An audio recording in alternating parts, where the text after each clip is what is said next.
me extra money. So got a commercial business account. I've got quite a few phone lines on a commercial business account. So I said, well, hold on. I got one line that I don't even have to pay for, and it's not being used. So I told him, I said, bro, I said, you could put your phone on my line because there's an active line there with no phone on it. And all you have to do is just add your phone to that line, and it won't cost me extra money. So you don't got to pay me nothing. Then you take the extra money that you're not spending on that line and get your shit straight. You know, now his phone bill should be anywhere between $70 and $100 a month. And if he's paying that kind of money for a basic phone line, because he don't got a bunch of extra stuff, keep in mind I'm already paying for his Netflix because his Netflix is on my phone bill. I would be saving him $100 a month on his phone bill, 125 if you include the Netflix. So uh, at the end of a year, he's saving almost $1,500 a year by um, letting me help him with this situation. Now, this is the part where you got to get better friends. Now, he needs help, financial help.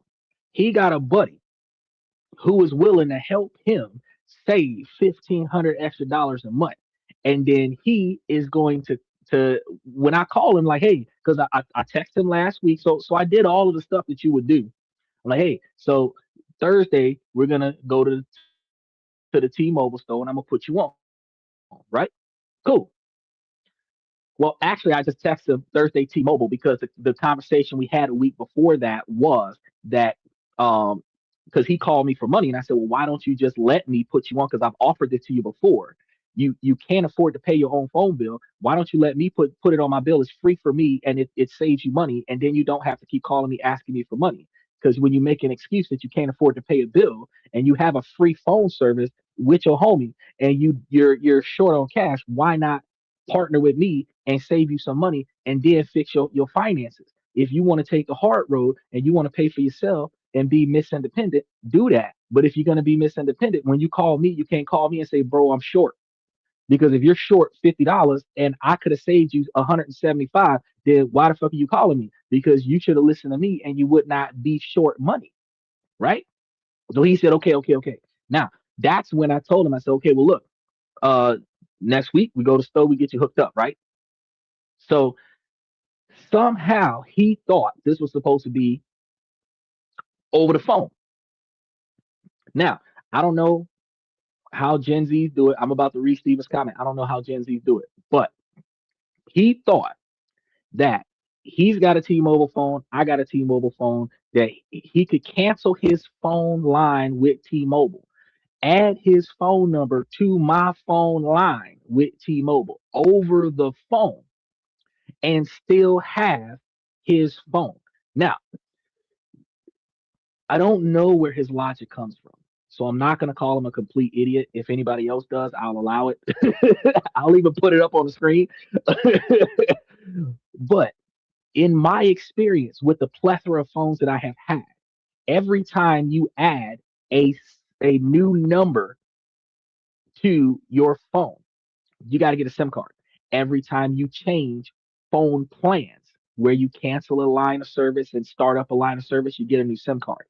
If they turn off his current phone number, he won't be able to use his phone until he gets a new SIM card. Now, if I do this over the phone, they're going to mail him a SIM card, which means he's not going to have a phone for like a week.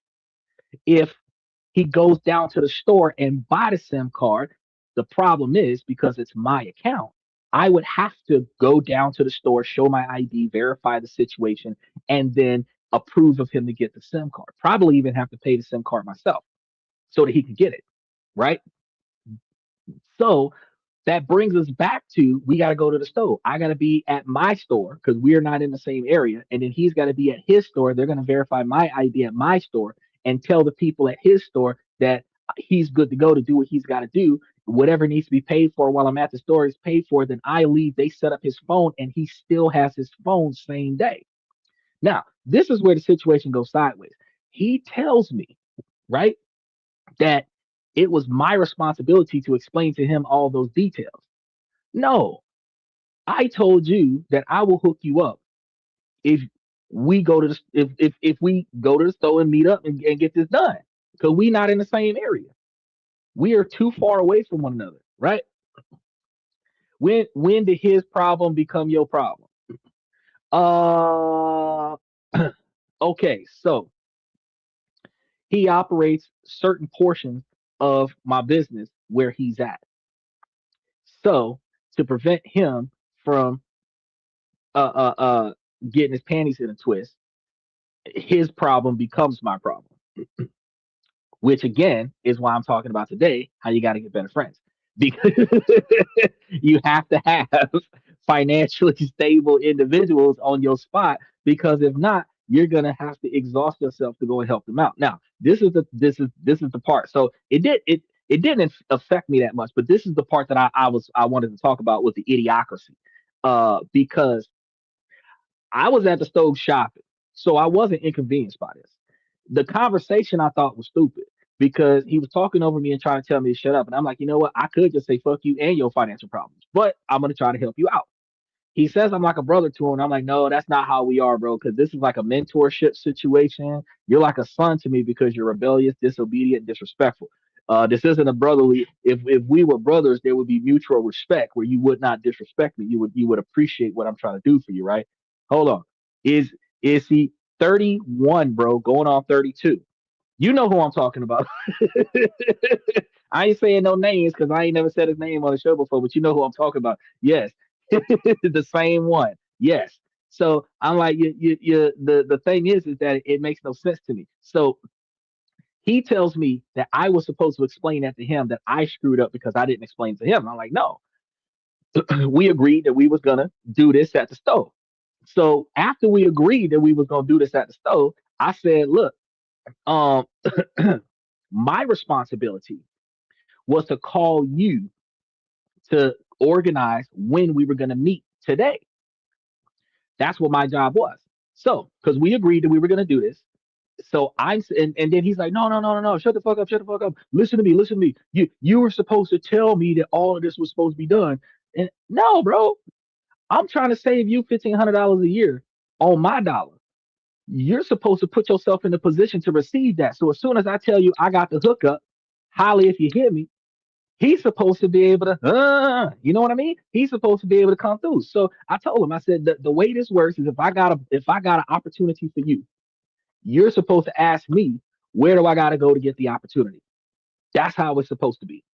Now, this is where I told y'all this gets stupid. I told y'all this gets stupid. Now, he comes and he tells me after he tells me shut the fuck up. No, no, no, no. This is what's supposed to happen. So if you got a friend that's got a $500 coupon and they offer you the $500 coupon, then you're supposed to ask them, how do you get the coupon? And then they're supposed to tell you where to go and what to do. And I said, okay, now listen to what you just said. If I'm the one with the coupon, you the one supposed to ask me where to go to get it done. Then he hit me with some, man, I gotta go to work. I was like, look, we used to go talk about this next week. But now that you know that the burden is on you, next week you got to hit me. I didn't even tell him this part, so hopefully he's watching the show right now because you're gonna have to contact me next week and be like, what it is. When are we going to the stove? So that I can get to the stove, get to the nearest stove, and verify so that you can get it done. Since I put in all of the effort and he's got all the information, if he don't call me next week, we gonna be on the show. Michael, you gonna hit me up and be like, so Xander, did you get his phone turned back on? I'll be like,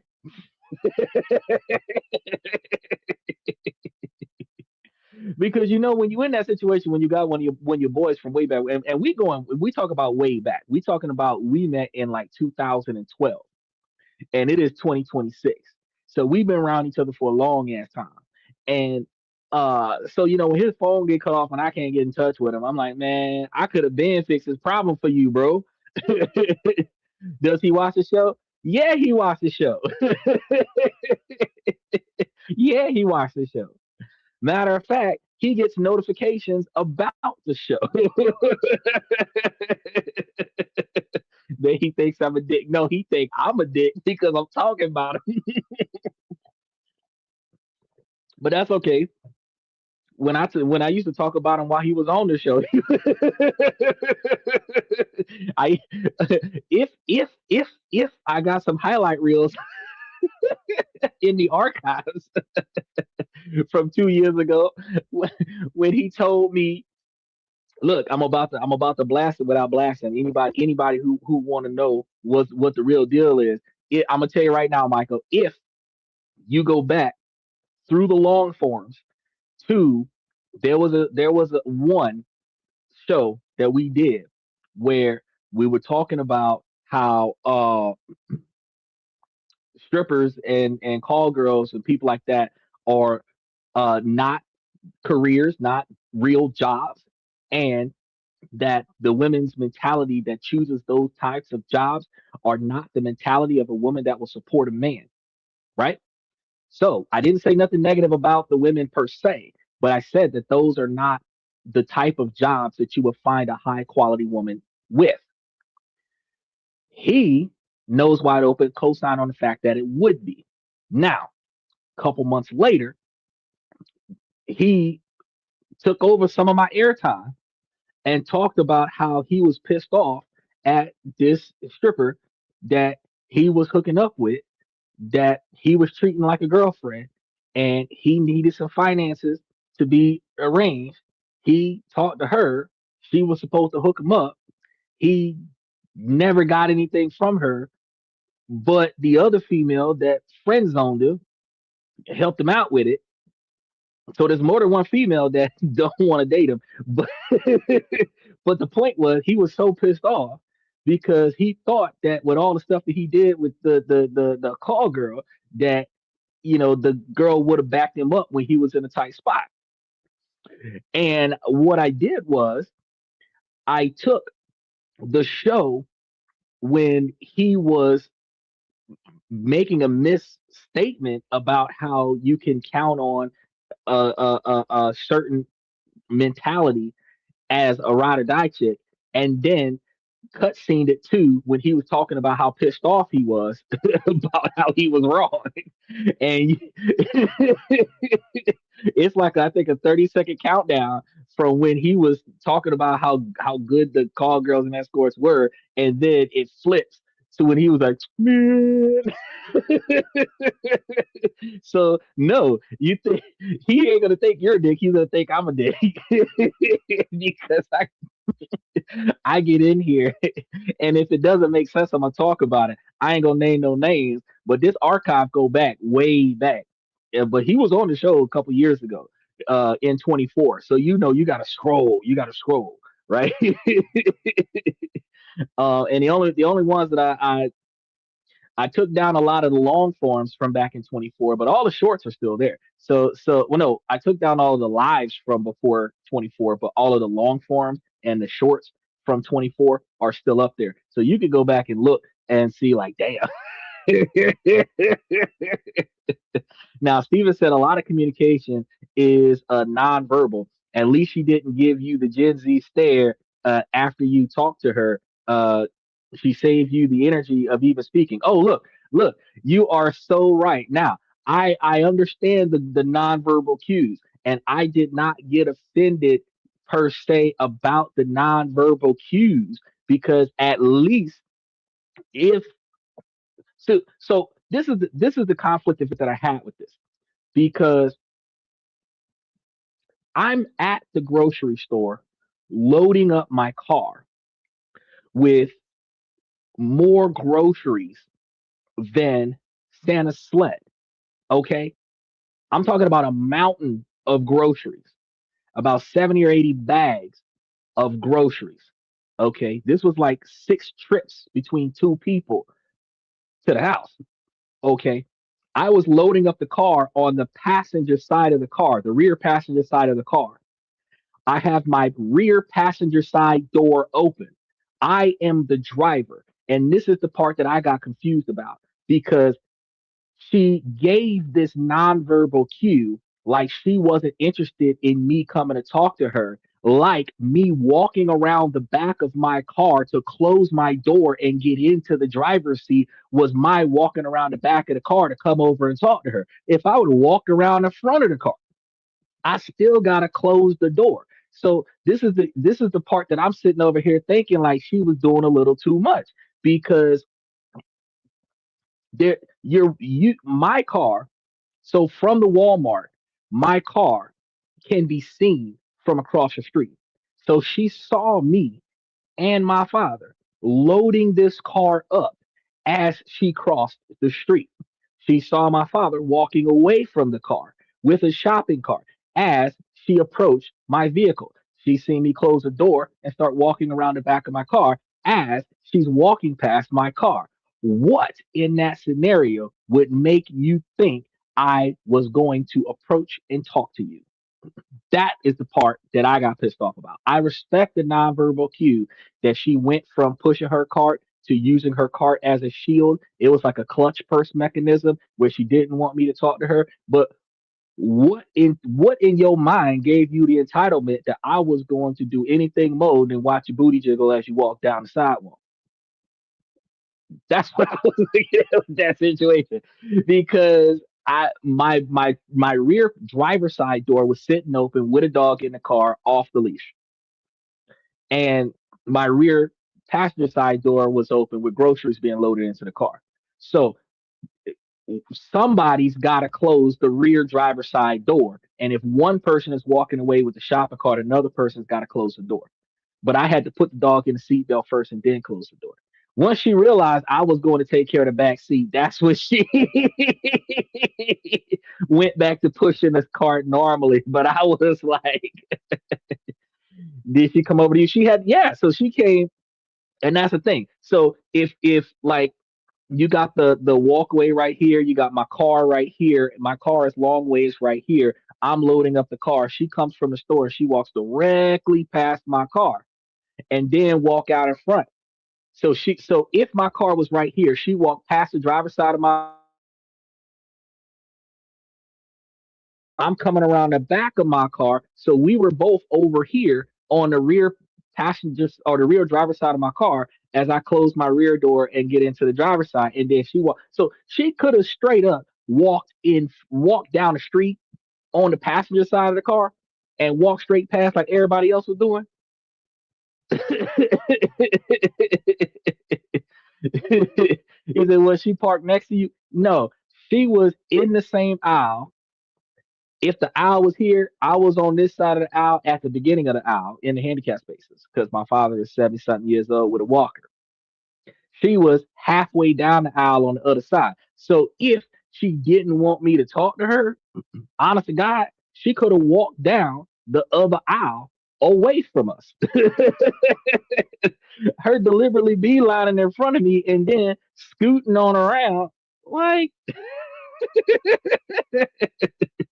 she feeling herself a little too much. Some people have main character syndrome, bro. But you look. That was the funniest part because not only was she feeling herself, she put herself in a gold digger situation where had I been riding in a Rolls Royce or a Maserati or some shit like that, she would have had to stop and come talk to me because she deliberately in Walmart, the handicap spaces are the first handful of spaces next to the building.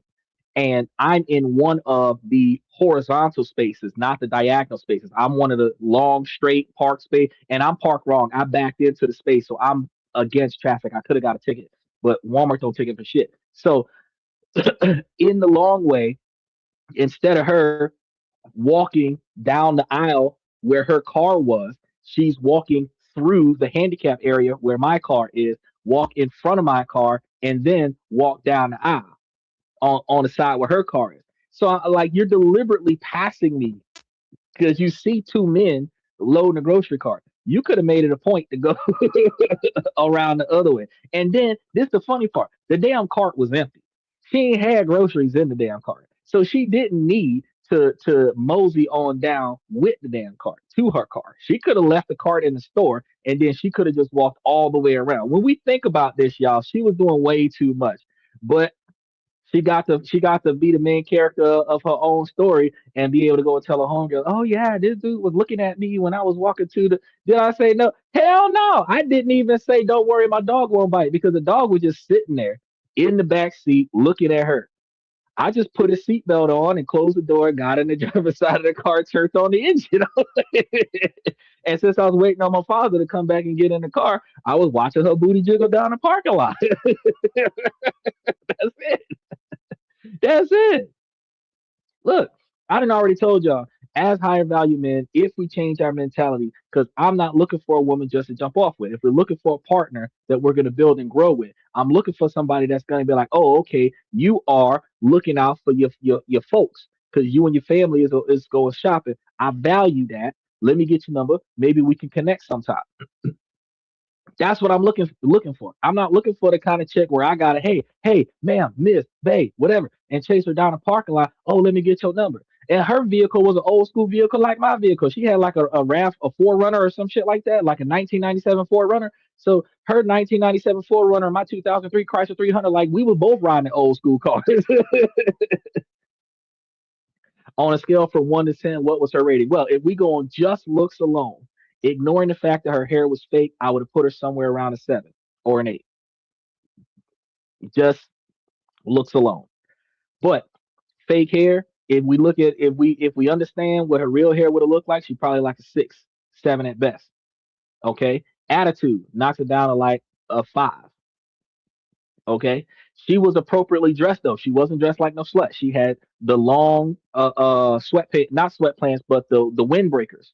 So she had long green windbreakers. She had a shirt that was covering her whole midsection and some sleeves and stuff. She, from what I seen, there wasn't really much cleavage showing. So she was conservatively dressed, but she had that weave. She had that weave, and she might have would have had those eyelashes. I didn't get a chance to look her in the face. From what I saw a shopper cart. Then I saw some white sneakers. Then I saw the green pants and the booty jiggle. Then I seen the white top with the short sleeve shirt. And before I could see the face, I seen her starting to move around the shopper cart. And I'm sitting over here like, bitch. Today wasn't a day for me to talk to a female, no way. But you just you find yourself before we got started. But like Steven said, she saved me the trouble. But it's the dynamic. So when we talk about on the show about how we have to improve ourselves as men, we have to improve what we're looking for. Her attitude is a type of red flag that a lot of thirsty dudes would have ignored that. It don't matter if she's moving around the shopping cart. They would have ran over there and they would have went and chased her. She might have would have had the fake nails, but I didn't look at her hands. I noticed that she was holding the cart and then she stopped holding the cart. And she might have had the fake eyelashes because that seems to be a trend in this generation. So if she would have been between 18 and 25, she likely would have had the fake eyelashes, and she likely would have had the fake nails, even if they were subtle, unless she couldn't afford them and her nails would have been all fucked up this week. But um, when we're looking at character instead of looks, because a lot of men chase women based on how they look, not how they behave. I, in my 40s, am paying attention to how women behave. Yes, I am still going to pay attention to how you look. So you're still going to have that Holly Berry body. You're not going to be able to walk up to me looking like what's her name? Sister. You can't be Queen Latifah size. You can't. Oh, Kim from I can't think of the rest of it. Y'all know who I'm talking about. The look. So let me itemize it like this. If you shape like an M&M, it's not gonna work out for me. If you got a Coke bottle figure, we might be able to talk. And if it's a natural Coke bottle figure where you didn't have to pay for surgery to get it, then we can really talk. You know what I mean? He said, "What's the deal with weaves instead of natural hair?" Fact is that I am not actually attracted to the weave because a woman wants me to accept her for who she is. So I'm going to match that energy by saying that you're going to have to meet me without your weave in. You're going to have to talk to me without your makeup on. You're going to have to take off your girded belt, your waist trainer. You're going to have to take off the pants to lift your butt up and everything like that. I want to see what you really look like so that if I can be attracted to who you are on them days when you don't feel like dolling yourself up, I want to be attracted to that person. That way, if I'm more attracted to the way you doll yourself up, then we all right. But I don't want to be attracted to a person because of how much money and time that you put into your looks. Then when you take all that stuff off, I'm no longer attracted to you. That's going to be another reason why a lot of men are going to be interested in more foreign women because the Western women spend so much time on their looks and they do it so often that it becomes a routine. women make the excuse in Western culture. We just like to switch it up. But with the you switch it up so much. When's the last time you went natural? So many women in America do not know what their natural look would attract because they have not gone natural for so long. They're actually embarrassed. They won't admit it, but they're embarrassed by their natural looks. So on the day when they got the shower cap on all day because their hair ain't right, they don't go outside because their makeup ain't right. They don't come to the door, or they don't get on a live. They don't do video call because the clothes they're wearing ain't right. Those are the days that I want to see what the fuck you look like. Because once we get married, that's what the fuck I'm gonna be looking at the house when you don't feel like leaving the house, when you're cramping and you don't feel like your stomach hurting all kind of ways, you're sick, you don't want to go nowhere. That's the day when I'm gonna see the worst side of you. I want to see what that look like before I fall for it. So these females that are running out there, dolling themselves up and putting all this extra makeup on, putting all this extra hair on. I already told y'all, 800 to 1,000, 1,500, $2,000 a month that these women spend on their looks. That's like 24,000 a year that they could be putting in a brokerage account. They could be quarter millionaires in 10, 15 years on their own merit, where the residual money from that investment, they could pay for a stylist, they could pay for all the stuff that they want to pay for, and they standard living would be covered, and they could doll themselves up later in life, right? They're not thinking about that right now. They're thinking about, I want to be cute. I want to attract that sexual attention so that I can get that sexual energy to have that dude come and talk to me. But then when you doll yourself up and then you deliberately position yourself walking past a man's mode of travel in order to get that attention, because y'all understand the story. I explained to y'all word for word how it is. If I'm on the left side of the aisle and my car is in the parking lot, the handicap parking space, the very first handicap parking space, backed into the parking space on the left side of the aisle, you can read my license plate from the Walmart door. Her car is on the right side of the aisle, 75% down the aisle by the first row of shopping carts. So she got to walk. She could have left her shopping cart in the store and walked down the right side of the aisle and never came in contact with me.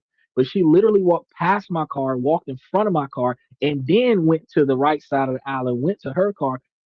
And for what?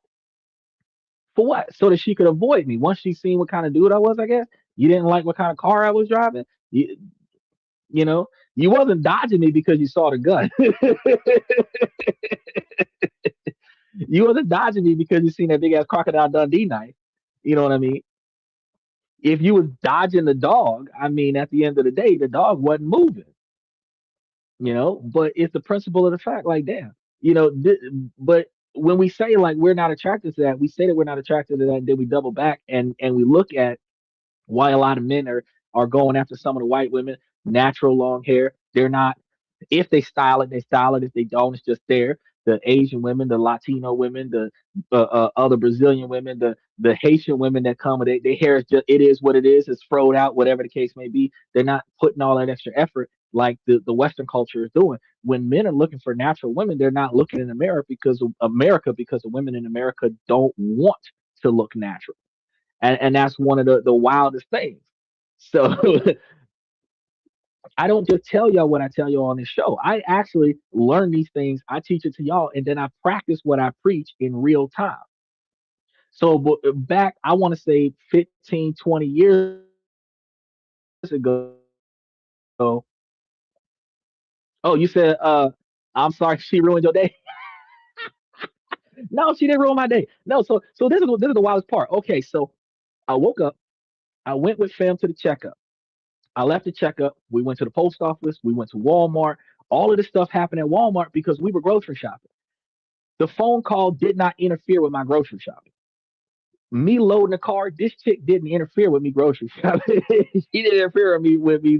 I didn't miss a beat. I put the dog in the seatbelt, got into my seat, closed the door, started the engine, waited on my pops. He got in the car and we drove past her. You know what I mean? And we went to the house. I just thought that it was entertaining that she thought that I was going to delay my life for her. I spent more time in the Walmart talking to Adam about how he makes custom gun holsters for the guns that I got and the custom knife holster for the knives that I got on my person. I spent more time talking to him in the grocery store than what that interrupted my grocery shopping than what I did even staring at her booty cheeks or walking down the aisle outside the store. You know what I mean? I I look, and this is the wildest part because you sorry she ruined my day. I got a number at the store from the guy that's gonna sell me holsters for my guns. I, I met a new broski at the store, but that chick, I didn't even pull my cell phone out of my pocket. I had two cell phones on me, and I did not pull one cell phone out of my pocket. I pulled my keys out of my pocket to start up my car after I put my dog in the seat. I ain't even, but I guess she thought because I was looking at her, because I'm not gonna lie, I was looking at her. I seen her from the front, and the only thing I wanted to do was see what it looked like from the back. So I watched her walk by as I went to the car. But I wasn't gonna go over there and go talk to her. And we're gonna be covering that on the show next week. Why are successful men not trying to go and talk to these women? Because we talked about why we benefit from them talking to these women, but next time we're gonna be talking about why we don't want to go and talk to these women no more. Because and I can tell you on the shorthand, it's because it's a waste of fucking time. It's a waste of time, right? Now we just spent half the show on these two people. Let's go ahead and get to today's main topic because and I wanted to talk about that real quick because you know when you're trying to improve your social network, you're trying to improve your character, you're trying to improve your vibe, right? You are not going to attract gold digger mentality when you're carrying yourself successful. So, I'm out here in a suit. I'm out here even in a dress casual suit. She's gonna see this dude that is not dressed like a thug. She's not attracted. She's not interested. She's gonna use the card as a shield. That's fine. Like Michael said, I mean, like Steven said, that's gonna be a saving grace kind of situation. Because if I would have had the thought in my mind that I would want to go and talk to her, she showed me without telling me that she wasn't interested. So out of the whole story, I tried my best not to disrespect the woman while I was describing the scenario, but out the whole story, it pattern for letting me know without saying anything that she wasn't interested because that at the body language itself by moving further away as she passed by, the body language itself lets me know she's not interested. And then instead of me pressuring her to talk to me by coming over there and talking to her anyway, I'm able to respect the fact that she gave me that clue that she wasn't interested. And that keeps us from having a situation. I would prefer outside of the fact that she put herself in the position to be approached, which that's the part I thought was stupid, that she put herself in a position to he said can't get it up anyway. Oh no. Oh no, we got morning wood every day of the week. But look, uh she was she was running. She was running. She was running. But I'm not gonna chase her. I'm like the villain in the scary movie, bro. No matter how much you run, I will always be right there. When you turn around, I will be right there. Matter of fact, when she looked in her rear view mirror, the back of her vehicle, I was right behind her car driving past. No matter how far, no matter how fast you run, I'm not interested. I'm not a chaser. That's one of the funniest parts. Women like that chase. I don't like that chase. They get a thrill out of that. Like Steven said, that it makes them the star character of their own show. But to me, it's unattractive because, like I said, if I'm looking for a partner, I don't need to be looking for my partner once I found my partner. You feel me? We're supposed to be growing together. We're supposed to be building together. If first contact is me cat and mouse, that's not good because then what is it that she would be talking to me for? Because if she was running from me, now I got to convince her to stay. And if I'm convincing her to stay, what am I going to do? I'm going to bribe her. Let me pay for dinner. Let me pay for this. Let me pay for that. Let me spend money. And I've already told y'all that's a bad position. If I can't get your mutual respect off of first contact, there is no reason for me to pursue it any further. I dodged the bullet not because she's a bad woman in and of itself, but because I would have had to buy her attention long enough for her to see my value. And if she's paying attention to my spending instead of paying attention to my effort, then she's only going to be looking for the spending. And then I don't have what I'm looking for. And that's not what we're supposed to be trying to chase. She should be open minded to the opportunity that I might have value and then look at what value that is outside of finance. And if I have the values that she's looking for, because like I've been telling y'all for the longest period of time, is that women need to be, if a woman wants a man to protect and provide, and let's get the provider off the table since women want to be able to take care of themselves. If you're looking for a man that's going to protect you, if you're looking for a man that's going to be responsible in your presence, if you're looking for a man that is not going to fuck up your money since you're an alpha boss lady and you're self successful, you need to be on first contact, making sure that this man got good decision making skills. So it's not how much money he got in his wallet, what kind of car he drives, what kind of house he's got. It is, does this man make good choices or not? Does he have a good dialogue? Does he have the ability to articulate information? Does he have the capacity to retain information and produce that information when needed? Does he have the ability to do research and find another way? Does he have the ability to find solutions to problems that exist that doesn't require him to pay her bills to test that theory? And that means that if you walking past me with a shopper cart and you see me coming around to the driver's side of the car,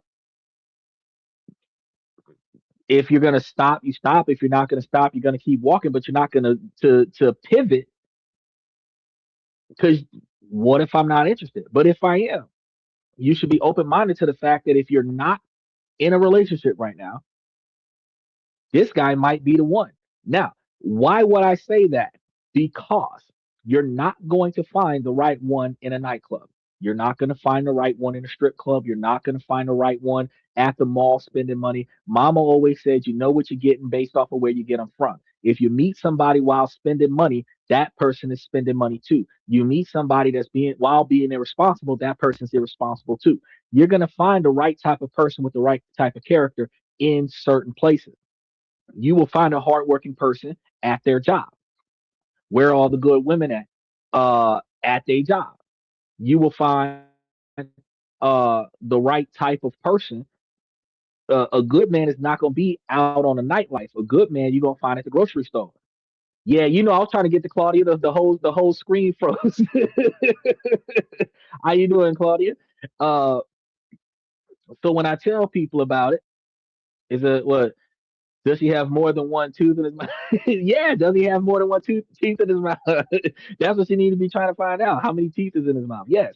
That's the kind of stuff that people need to be paying for. The good woman is here. Yeah, one of them. One of them. So with Claudia's here waiting on Nicole to show up and then Cardinal Rules will show up. We got at least three women that come onto the show and dive into the comments. A lot of the rest of them just linger in the background and listen. But yeah, I thought that was pretty interesting. But because when we're trying to find a women of value, we're going to be looking in. We need to be looking in the grocery store. We need to be looking at the library and places where like they're being responsible on the job. So depending on what job they have, depends on what kind of character they have. Because if they're working in a restaurant or something like that, they're going to be a hard worker.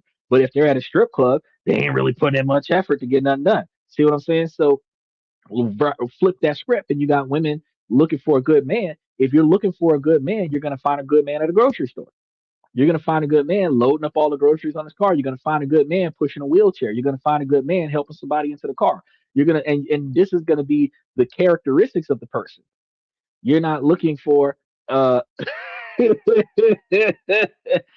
sister, made a bad choice. Her sister. No, no, no, no. Do you want me to tell him? I'm not gonna tell him the whole story, but let's just say that her ex is her sister's current. I'm gonna leave it at that. And I'm just gonna say that she made bad choices. Your sister made bad choices with that. So, you know.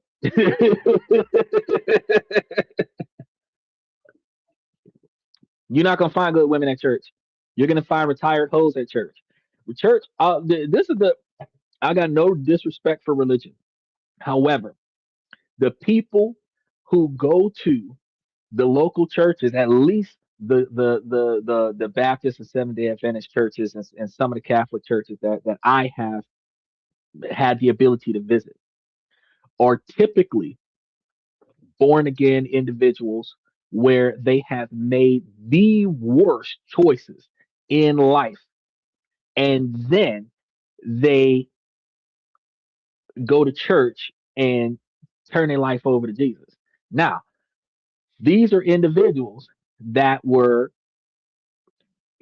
gang members, strippers, all of this other stuff, con artists, everything to this effect.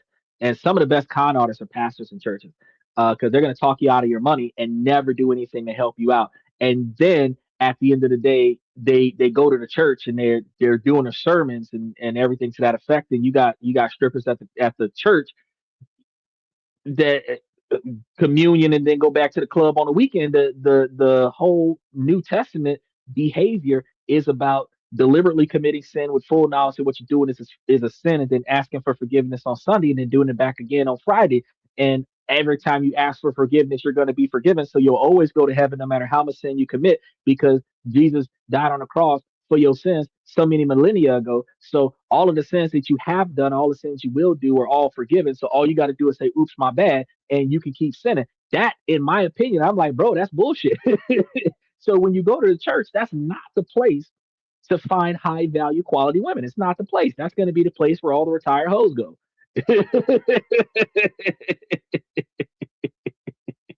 That's not going to be the place. Man, I thought I'd find my one in the church. No, ma'am. No, ma'am. You're not even going to find high quality men in the church. You're not going to find high quality men in the church because the men at church are only going to church to find church hoes. And this is the wild part about it. The wild part about it. The men that are at the church, single men that are at the church, have heard it from their homeboys that the women at the church are putting on a front. The rumor already around it. So these are going to be the women that have been faking it till they make it and pretending the whole time for society, for the validation in the congregation. And those are going to be the ones that'll smash you in the coat closet, right? So single dudes go to churches to pick up chicks. Single dudes go to weddings to pick up chicks. Weddings usually happen at churches. They go to funerals to pick up chicks. Funerals happen at churches. Wakes happen at the church. You know what I'm saying? They go to the church to pick up chicks. That's not the place to go pick up a wife, because they're not picking up chicks for a long-term commitment. They're picking up chicks for the hookup, the one night stands. I don't need to know your name. Let's smash in the bathroom somewhere and go on about our day. So the mentality of a man in a church who's not sitting next to his wife and his kids is, I wonder if one of these women will sleep with me. The mentality of a man that is there with his wife and his kids is, I wonder if she can take the kids for the weekend so that I can sleep with the other woman that is sitting next to that man. Yeah, the man room. So you're not, the church is not the place to go look for a significant other. It's not. It's not. Now, not all the women in the church are hoes, because you got the ones that are like 17, 18, 19 years old. If they not the pastor's daughter and rebelling against the system, then the higher the reputation of the pastor of the church, the lower the reputation of the daughter of the church, because she's going to completely rebel against his expectations. And whatever he says is a sin, she's going to try to commit as many of those as possible to piss him off. So you don't want the daughter of the church. But the other members of the church, their kids, they might be good to you know pick up, or whatever the case may be, because they just showing up. So you're not going to find, like, all of the women are not going to be tainted, but that's not the place to go to find quality women. She said, I'm cooked. Oh, Claudia, if you go to church because you go to church, I mean, I'm not saying that, you know you're not going to get picked up out of the church by a man that's looking for a wife. He said, I sound like I got to visit a church. Exactly. Yes. Yes. If you go, and you got to go to a church with a young congregation, because the churches with the old congregation, those are going to be the churches where everybody's going to be well behaved. But if you talk to them during lunch about their past, they will tell you some of the wildest Woodstock stories you have ever heard. So it's not like they have not committed enough sin in their day, and once they retired out of sex, drugs, and alcohol, that they need to behave in the church. So in the church, you're gonna all the men can expect is retired whores, but the women are not going to find quality men in the church either. The value of men is not there because these are guys who have destroyed something in their lives and they are repenting by going to church. So it's not people who are in the church because they value their religion or they value their souls in the afterlife. These are people that are atoning for great wrongs that they have gotten away with in their past, and now they're in the church trying to make it right. But the more good deeds somebody is trying to do, that's the darker the past they have. So let this guy that's coming up and giving like 80 hours a week to the church for free, that's a murderer that killed a bunch of people and nobody caught him, and he's in here trying to atone for his sins. That's the weirdest part. See, I like the older age. Yeah, well, women are going to get the. That's going to be another thing. We have not gotten to today's show, but we're going to get to it today because I got nothing to do till tomorrow afternoon. She said, I like the older age man. Well, most women do. Holy rollers. Exactly. Exactly.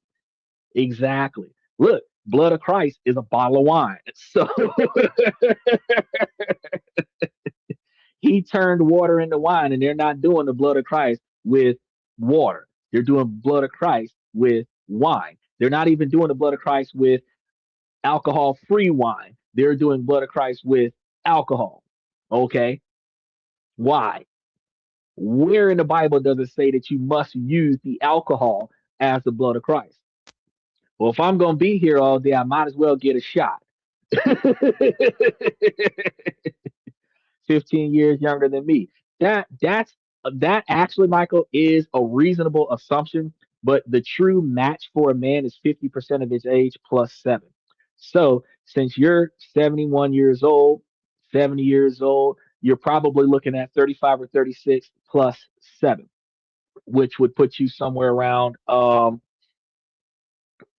maybe 42, 43, 44, something like that. So with you being 71, a 44 or 45-year-old woman be right up your alley. Y'all will be on the same wavelength, same mentality. At my age, at about 41, 42 years old, 50% of my age will be about 21, 22 years old, plus 7, which be about 28, 29 years old. Still in the reproductive era, still able to mesh with. I can still have between 30 and 40 at least 5 or 6 kids with. But her mentality at 28 years old would be the type of mentality that she need to get her shit together. And I'm working on expanding a 20-year plan for my shit to be together. So we would be on the same wavelength. If I was picking up a girl that is 22, 18, that's going to be somebody that's a one night stand or friends with benefits kind of situation because unless I find the one that wants to build a life at 18, 19, 20, 21, 22, it would just be a fling and she will move on to the next fling, right? So it's a huge change that people don't pay attention to. The women do mature faster than men, and the reason why women mature faster than men is because women get adult responsibility at a younger age. Women are babysitting their younger siblings at a younger age. The first job they have is a babysitter before they start doing manual labor.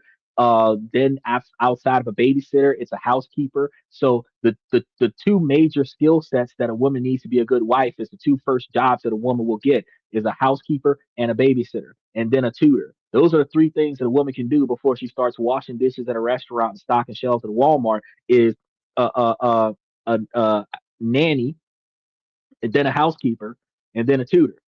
Right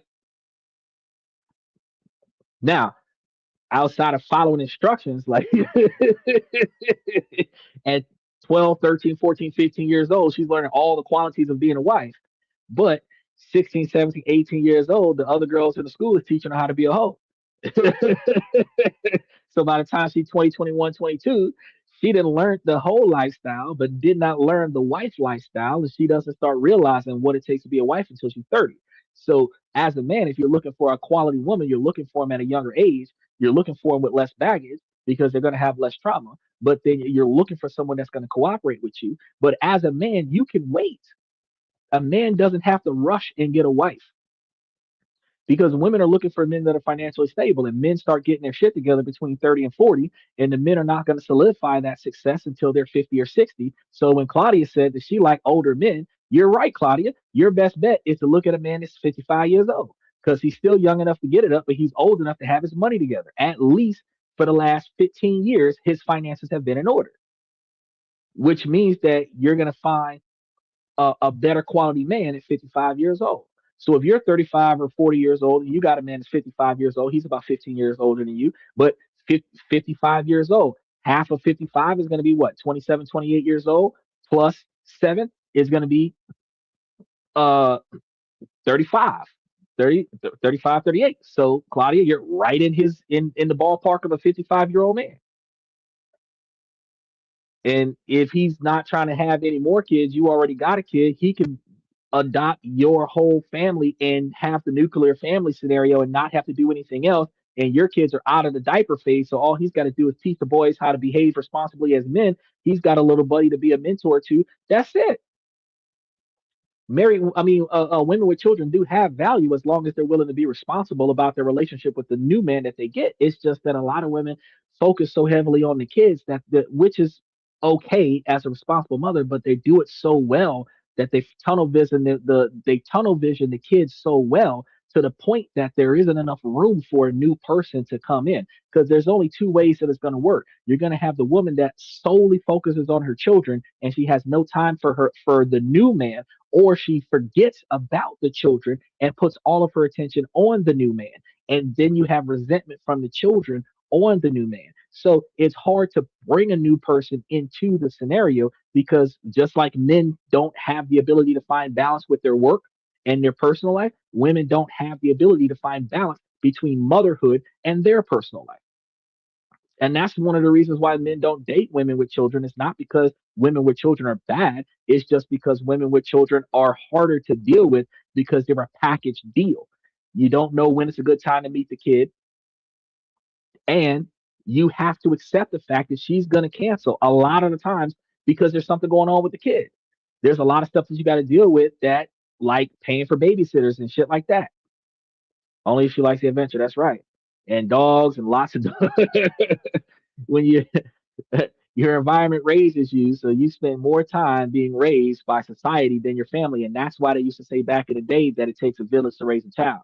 So when you're looking for a high quality woman, the one of the things that you're going to have is, if you go to a country that has a culture that is family oriented, you're going to find women in that culture that are family oriented. You're in a Western culture where all the women are teaching other women how to mistreat and devalue men, use the men, and then stay single. You're gonna, each woman that you find, you have to bribe, because the majority of the women that you find are not looking for a man, they're looking for a financial subsidy.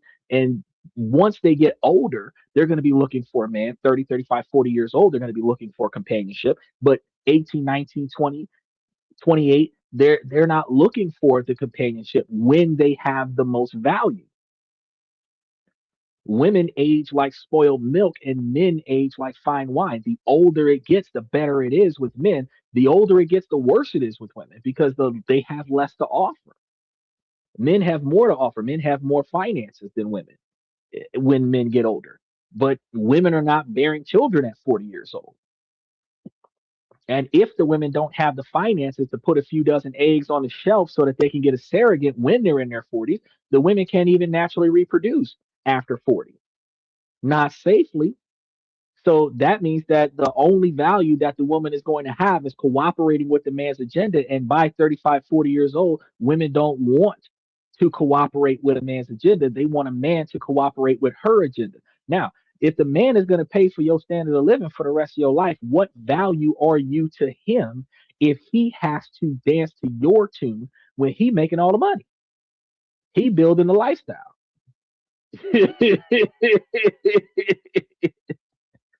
Women do not age like wine, bro. Women do not age like wine. Their attitudes get worse. And the what okay, so if we got a woman that is financially cooperating, she can put her money with your money and y'all can make money together. We're gonna be talking about that either next week or the week before that, because we're gonna be covering another show about how couples can build themselves up financially and be successful. If she's taking care of herself, and if y'all got kids, she's taking care of the kids, and she's not doing shit for you, at the end of the day, you're taking care of her and you're taking care of the kid. She's taking care of her. She's taking care of the kid. Nobody's taking care of you. You are not in a relationship where everybody's being taken care of. And when you get a woman that's not reproducing kids, not because she has a health issue that prevents her from kids, she just doesn't want to, or she has crossed the age limit where she can safely have that. You having a legacy is no longer there. So you can't have any more children with this woman unless you get a child outside of the relationship. So now if you're dating this girl that's 40, 50 years old, she can't have children. You still want to be a father. You have to decide, give up on your dreams or cheat on her, right? Now, in this dynamic, if you're giving up on your dreams, we have to ask a lot of women, would you give up on your dreams for your man? Most women would say no. Now, why does a man have to give up on his dreams for the woman? That's a problem. Women are not aging like wine because the older she gets, the less she has to offer. But outside of that, having a woman that can cooperate with the man, like Claudia will work, she can help cooperate with the man. That allows them to build financial success. She still has value. But when she can no longer produce a legacy, she doesn't have the kind of value as a woman that's half her age that would still be able to do what she's doing and still give him three kids. But if she finds a man that doesn't want kids, then she still has value if she's willing to not just work, but work and help him make them financially successful. So that means that all women are supposed to be paying attention to, upon first contact, the mentality of the man, not the size of his wallet, so that um, she can determine that he is a good decision maker, so that she can determine that he is financially responsible, so that she can determine that he doesn't just have good ideas, he actually puts forth effort to turn those good ideas into profits, right? And then she's going to help him get there. And by helping him get there, she's entitled to his estate. That's what makes the wife. He said, if you nurture it, gotta water it and pull the weeds from her garden, bro, you're gonna have to go out there with a weed whacker and mow all that bush down. Then the relationship falls. Welcome to society. Yeah, the relationship is gonna fall, and that's one of the reasons. Oh, it's gonna fail, but that's one of the reasons why you're gonna see a lot of individuals that are turning away from the modern Western culture. They're not even interested anymore. And they'll look, like I was talking to y'all about earlier today, they'll look, but not gonna say a word, not even gonna wave, you know, and then just go on about your day, right? Is that you even realize how life is based on misery than happiness? Yeah, it is. Because we can only determine how much things suck because we're comparing how much we have versus how much other people have. And then we only are able to determine that life is not good based off of how long life was stable or how long life was exciting, and now life is miserable, and now we're going and we're determining that it is miserable because we no longer have what we used to have. We no longer benefit from things that we used to benefit from, so we don't like all of that. She says, so I have no value if my ovaries don't work anymore. Uh, no, you have less value if your ovaries don't work anymore. So all the women that are getting abortions until they're 40, talking about in their 30s that they're thinking about motherhood eventually. If you're not putting your ovaries on a shelf where you can get a surrogate and then be a mother at 45, 50 years old, you're not able to genetically reproduce in any way, shape, or form, whether it's artificial or not, right? So you have that, even though your ovaries don't work, you might not have the value of a woman that can produce a legacy, but you do have the value of a woman that can partner with a man and make financial success. But that still requires a lot of responsibility from the woman to be obedient towards the man. And women don't like the word obedient, but in order, because women do not ask a man what he wants, what he needs, and how can I help, those three questions right there turns the word obedient to cooperation. But because you don't ask, what do you need? What can I do for you? And how can I help? You know, what do you want? What do you need? What can I do to help you? You don't ask those questions to men. And because you don't ask those questions where you're willing to listen to it so he can tell you what he needs, what he wants, what's not there, what needs to get done that he doesn't have time to get done, so that you can just get in there and make things easier by accomplishing the things that he doesn't have time for. Since women don't ask for that, men have to say, I need you to go to the store and get X, Y, and Z. I need you to take the car to the shop. I need you to call the repairman. I need you to get the plumber. I need you to do this. I want something to eat. I need some clean clothes, or and I don't have time to do the laundry. I need to have my clothes ironed, but I got in at 2 o'clock in the morning. I got to get up at 6 and take the kids to school on the way to work. I want is what men have to say, because women don't ask, what do you need? What do you want? What can I do for you? Now, women who have had long relationships over the course of their lifetime where they did listen to some men back in the day, those women don't necessarily have to be told what to do, because a lot of men are very predictable. We mostly need the same shit. We mostly want the same shit. So if you've done it for another man before, you're doing what you think I need because you've done it for another man, but you're not asking me what I need. So if you do something without me having to tell you about it because you didn't ask me, then that's a benefit. But if you do something because you thought that I would have needed that without asking, and I don't appreciate that because that's not what I needed you over here, you're going to be mad because you thought that all men are the same. All men are not the same, but we are very common. We are very predictable. Every man is going to need clean clothes. Every man is going to need a meal in their stomach, and no man takes care of themselves. So the basic needs of human life that men sacrifice, all men sacrifice, are the basic needs of human life that women predict. And that's why women believe that all men want a woman barefoot and pregnant in the kitchen, cooking and cleaning and doing a man's laundry, because no man cooks for himself on a regular basis. No man cleans up behind himself on a regular basis and does his own laundry on a regular basis to the magnitude that he got everything that he needs on a regular basis. They pay other people to do it. They pay a housekeeper. Um, they pay for chefs and everything outside of the house and all of this other stuff. Then they um pay the dry cleaners and everything, and all of the stuff that they need. They pay for. Now, when a woman steps into the life and then she starts doing those things, instead of him paying for a housekeeper to clean a house, his girlfriend's cleaning the house. Instead of him paying for somebody to feed him outside of the house, his girlfriend's cooking for him. Instead of him paying a dry cleaner to keep his clothes right, his girlfriend's cleaning his clothes. Now, that money that would have gone to them goes to her, and that's her upkeep, which allows her to pay for her hair, her nails, and all this other shit. So when women come and uh yes, they do. And when women come up and they complain about that dynamic, like that's oppressive, that misogynistic men want this, that, and the third. No, men are telling you this is the gap in my life, right? This hole in my tire, okay? And when you come, that task is never complete.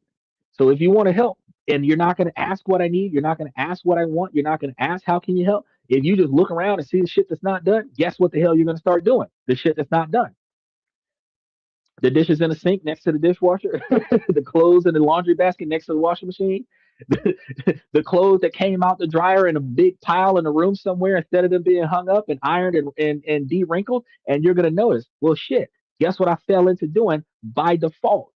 Cooking, cleaning, doing laundry, ironing clothes, taking care of the kid, because that's the gap that the men have in their lives. But if women asked men what they needed, men wouldn't have to tell them what to do. So since women don't ask, that's why women have to be obedient. When a man comes up and tells you something, you need to do that first and then ask why after you've done it. If a man tell you to sit down and shut up, you got to sit down and shut up, because your talking might make the situation worse.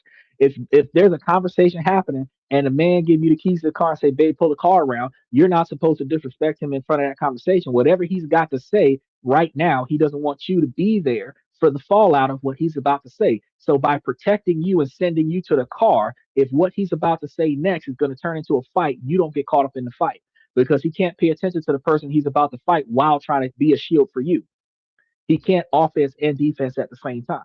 See what I'm saying? So when a man makes an excuse, go make us a cup of coffee because we're having a conversation in the living room. We ask you to go make us a cup of coffee. We're asking you to leave the room respectfully. And women will have a problem with that, and that is a twist of fate, because there's no nice way for a man to say, "I need you to get out of here so that I can fuck this dude up." There's no nice way to say that. But when a man says, "Hun, go make us some coffee," or he'll give you a hard task, "Go make us some tea." That way, you're gonna leave the room. You're gonna be gone for a while. "Go make us some tea" could be an in-house code for "go get the Glock switch." You know what I mean? But if you don't have a woman that's willing to follow instructions, you're not going to be able to prepare for a bad situation.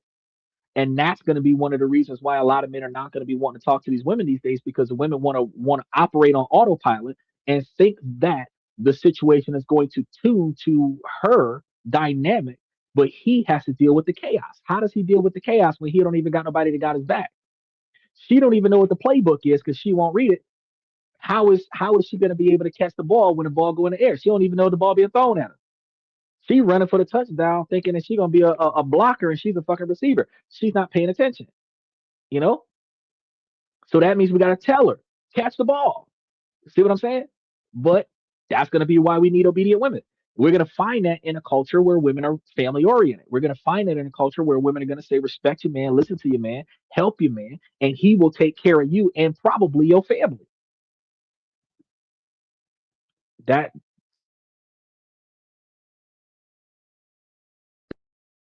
you get everything you need and a lot of the things that you want if you do what he say. That's a trade off. He said, go back. So Michael said, you come to my place, leave your misery at the gate. Nah, fuck all that shit. You leave your misery at your damn house. I want you to make sure that the 50 to 75 miles that it takes you to get to my house, that your misery is on the side of the road somewhere before you get to where I'm at.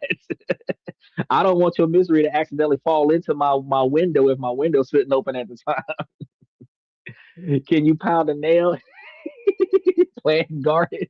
She don't need to do more than plant a garden. So, Claudia, you said, do I think 50-year-old men want kids?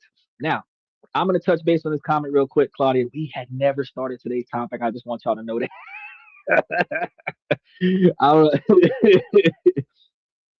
So, during the slave period, there was a man that lived to be 130 years old. He had 230 children.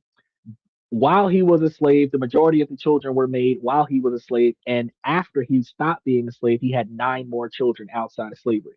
So that man was still having children 50, 60, 70 years old. He lived to be 130 years old. Now, understandably, in order for a man to have 230 children, he's probably going to have between 20 and 40 wives, or 20 or 40 baby mamas, because most women are going to have between one and five kids per person. So, do the math. If you assume three at 230, if you assume three kids per woman at 230, you know what I mean? You're looking at a shit ton of kids. Now, in modern society, 50-year-old men, 50-year-old men, 55, 60-year-old men are just now getting to financial stability. 60% of men still want to be parents. If they're not already parents and they want to do it again after they've gotten out of a bad breakup or a bad divorce where child custody cases lasted the entire childhood of the child. So they never got a chance to be a parent the first time they had a kid. So the second time they have a kid, they're going to want to be a parent to the second kid, right? So you're going to have men 40, 50, 60 years old that still want to be a parent. Now, because the man is 50 and the woman is 28, the man can still have a child. The man can have at least one, if not three kids. The man is 55, 60 years old. Now, when we start getting closer to 70 years old, they're probably not going to really want to deal with children no more, right? But 40, 45, 50, 55 years old, yeah, you're likely to see a man that still wants to do children. He says, some of my friends are girls and they drive big toys like tractors, etc. But Michael, you 71 years old. Some of your friends is on Section 8. They got the VA bill backing them up. You got the women from back in the day when they used to build cars. And wait, look, you're 71. So you come from the generation of women that was building airplanes for World War I. You come from a generation of women that was building cars and everything to that effect. So in modern times, when women won't even build a cup of coffee for a man, you got women back in the day that used to build the entire industrial civilization of the United States of America while the men were off at war. So there was a whole different class of women back in them days, 60 years ago, Michael. So he said, a good woman seems to me, or my experience is, they seem to do more for you than average, and sometimes I have to let her know I don't need more. Exactly, that right there at the bottom of my screen for the long form, and that right there at the top of the screen for those of you watching this on a shorts reel. That's what we're looking for with the high, which also means that if I was loading up all my shit in the car and the chick that was walking past us by the grocery store was a high value woman, she might have would have came over and complimented the fact that I was doing all of the extra work that I was doing, getting all the car lined up, putting the dog in the seat belt and shit. Which means that if we would have had a child, I would have been the one putting the groceries in the car. She would have been walking the shopping cart to the thing. I'd have been putting the baby in the baby seat. You see the characteristics there, right? And she'd be, oh well, let me get to know you better. You seem to got your shit in order, right? That's why your show is called this and that. Because we talk about everything under the sun. Because we never got to today's topic, but we still go get there. I got 60 pages of shit to talk about. I mean, what's the average then gets alive? They get to live. So today, today, the average American is living to be between 84 and 92. So right now, the average man is getting to be 84 to 92. Look at, okay, Joe Biden was like 85 or 86 like 4 years ago, right? Donald Trump is like 85 or 86 right now, okay? And these are the leaders of our country, okay? You only have to be 35 years old to be president, but most of our presidents start at the age of 65 or 70 years old, okay? I think Obama might have been the youngest one that I can think of. I could be wrong. There could be a younger president that started as an elected president, not one that just inherited it from another president. So at 80 years old, 50% of your age plus seven is 47 years old. Okay, you could die tomorrow. Years old, 47 would be a good number for you.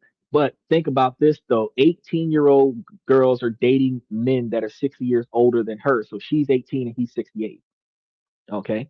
She's 18 and or she's 18, he's 78. She's 18 and he's 42, he's 45. You know, 20 years old, 22, 24 years old is dating 70-year olds.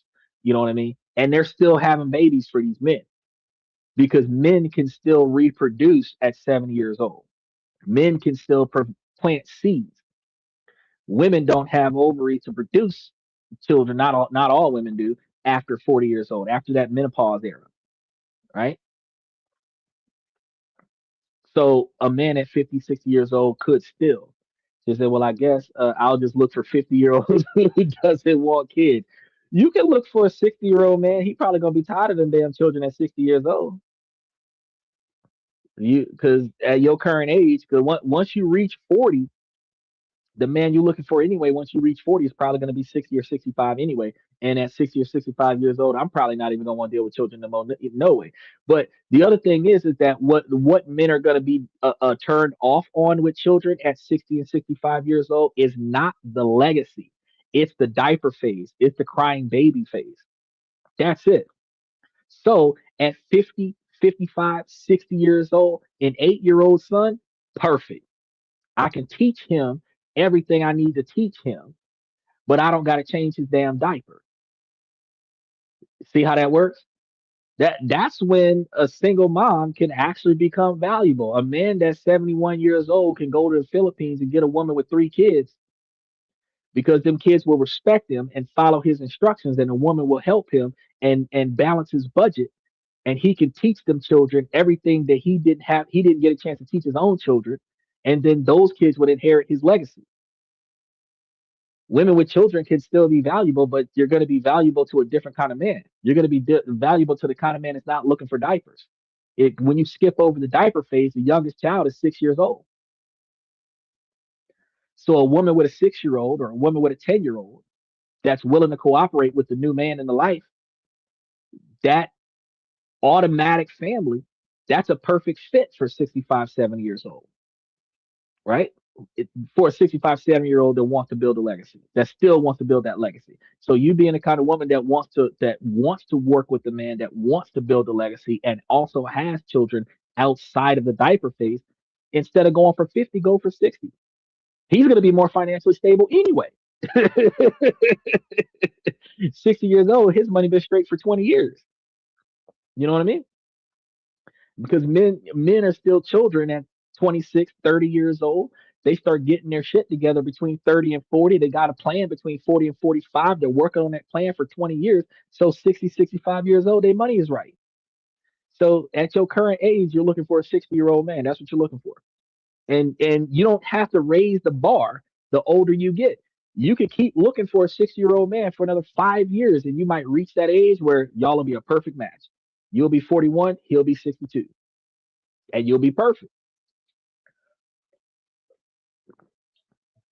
Now, after an hour and a half, let's dive into today's show because there are going to be two job markets in the world. Now, there's only one that you see and the one that you don't. The one you see is brightly lit digital coliseums like LinkedIn, Indeed, or ZipRecruiter, where you polish your resume until it shines. You write a cover letter that feels like you're screaming into a void and compete with hundreds, sometimes thousands of other applicants from all over the world for one single role. It's going to be a game of keywords and algorithms, a sheer soul crushing volume of competition. And most of us have been told that this is the only game that can be played, and that is meritocracy. It is just a digital application away from being successful. That's a lie. Hold on. He said, funny you say that. I have watched from a Boeing company for 25 years of continued service to what is that? Franchise Hogs dated 1920 Hamilton Watch Company. Okay. So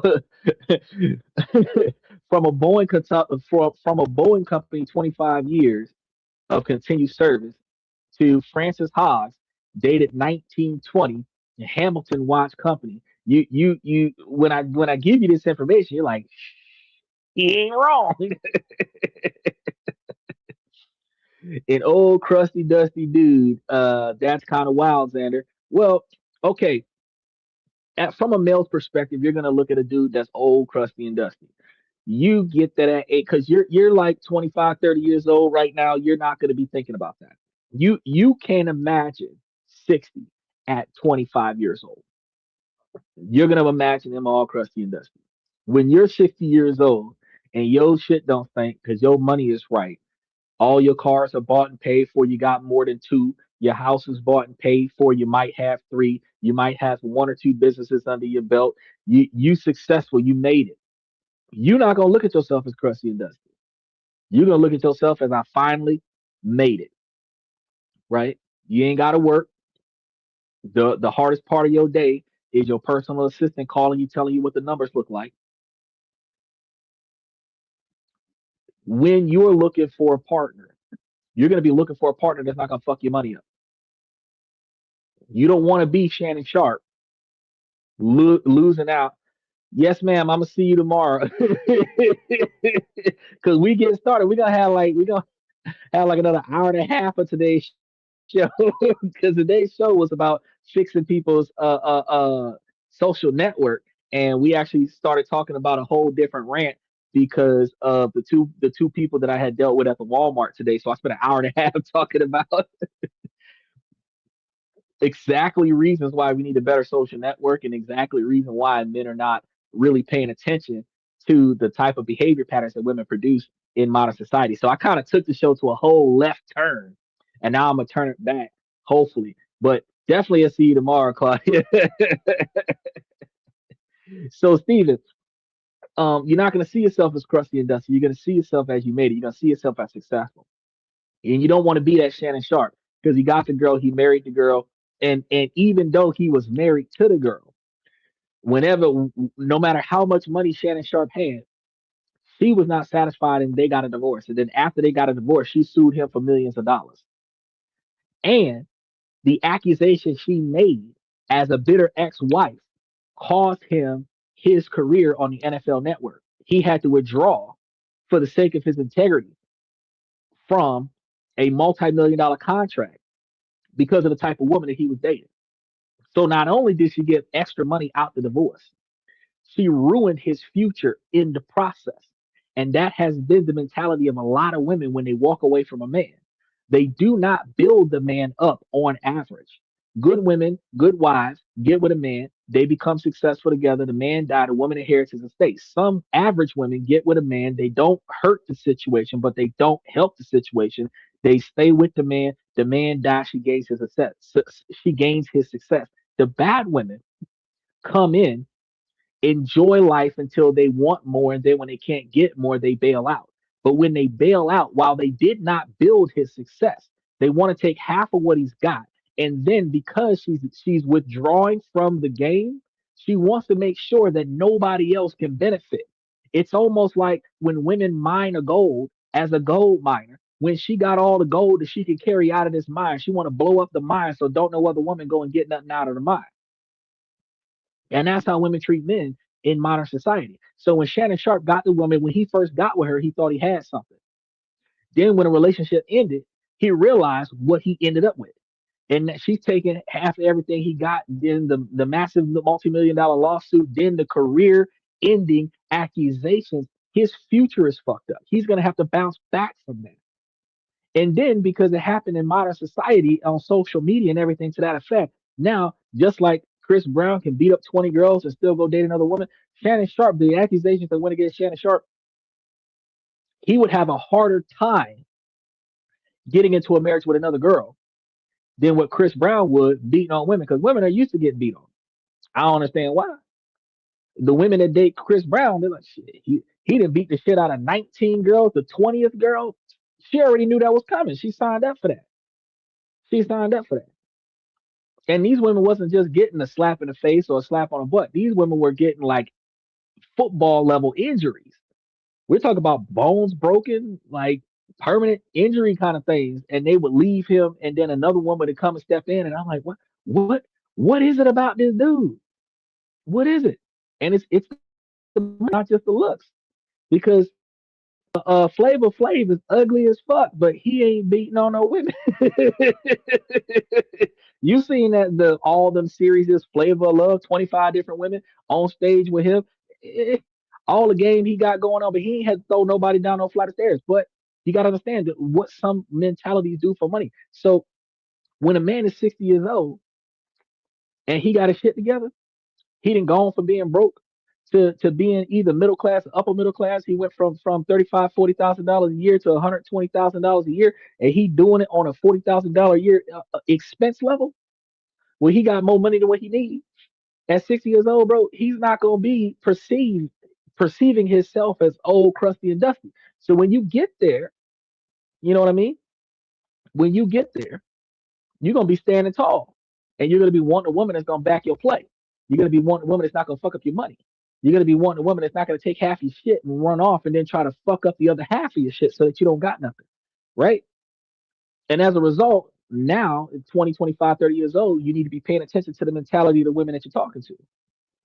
Instead of looking at her for the attractiveness that she brings to the conversation, you need to be looking at her for her mentality. You need to look at the goals and ambitions of the woman that you're talking to. Because if she's got the goals and ambitions, the drive that Claudia brings to the conversation, if she's got that, you can accept certain things like her age, her inability to reproduce children, the quantity of children she brings to the table. You can factor those things in and still be able to accept the rest of the value that she brings to the table because she'll still build with you and grow. You know what I mean? A woman don't X herself out just because she got a high body count. It's the trauma that she bring with the high body count. The low value she has in men is what the reason why men don't like the high body count. There's a lot of reasons why a man doesn't like a high body count. But the fact that the mentality of a woman with a high body count is different from the mentality of a woman with a low body count. The value of a man is higher when she has not been run through by a lot of men. So she will value her husband more with a lower body count than what she would if she had a higher body count. Because if you'd have been ran through by 1,000 dudes, you know, in the front of your mind and the back of your mind, and there's like 10 guys waiting for this. So the dude you're talking to right now, he don't act right, you'll just replace him. But a woman that's only had one dude or three dudes, she don't know the value. So when she gets the dude, she's gonna treat him like gold. She's gonna treat him highly valued.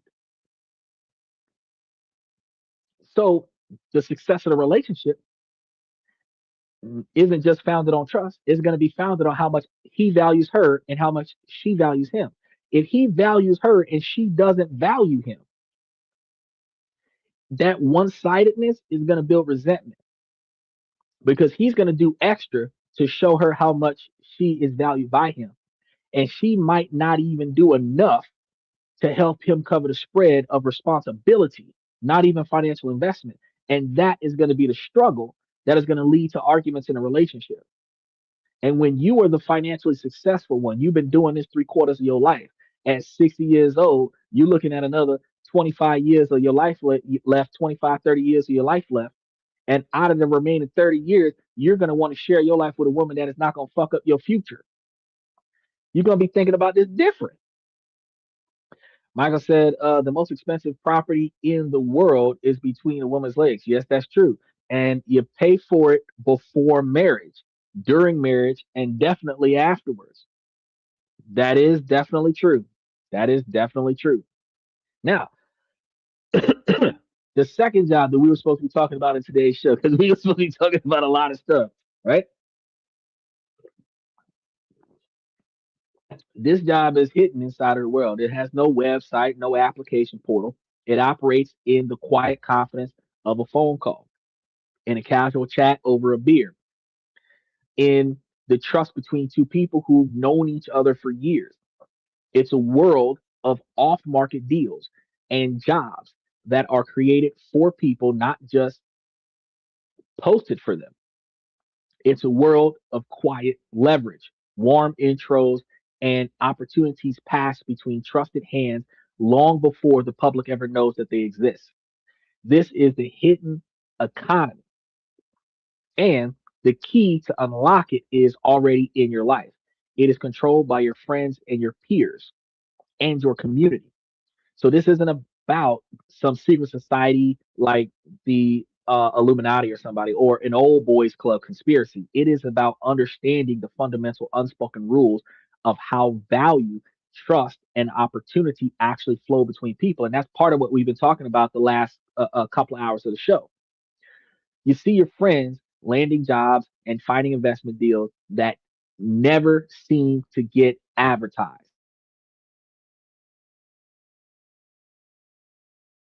after application.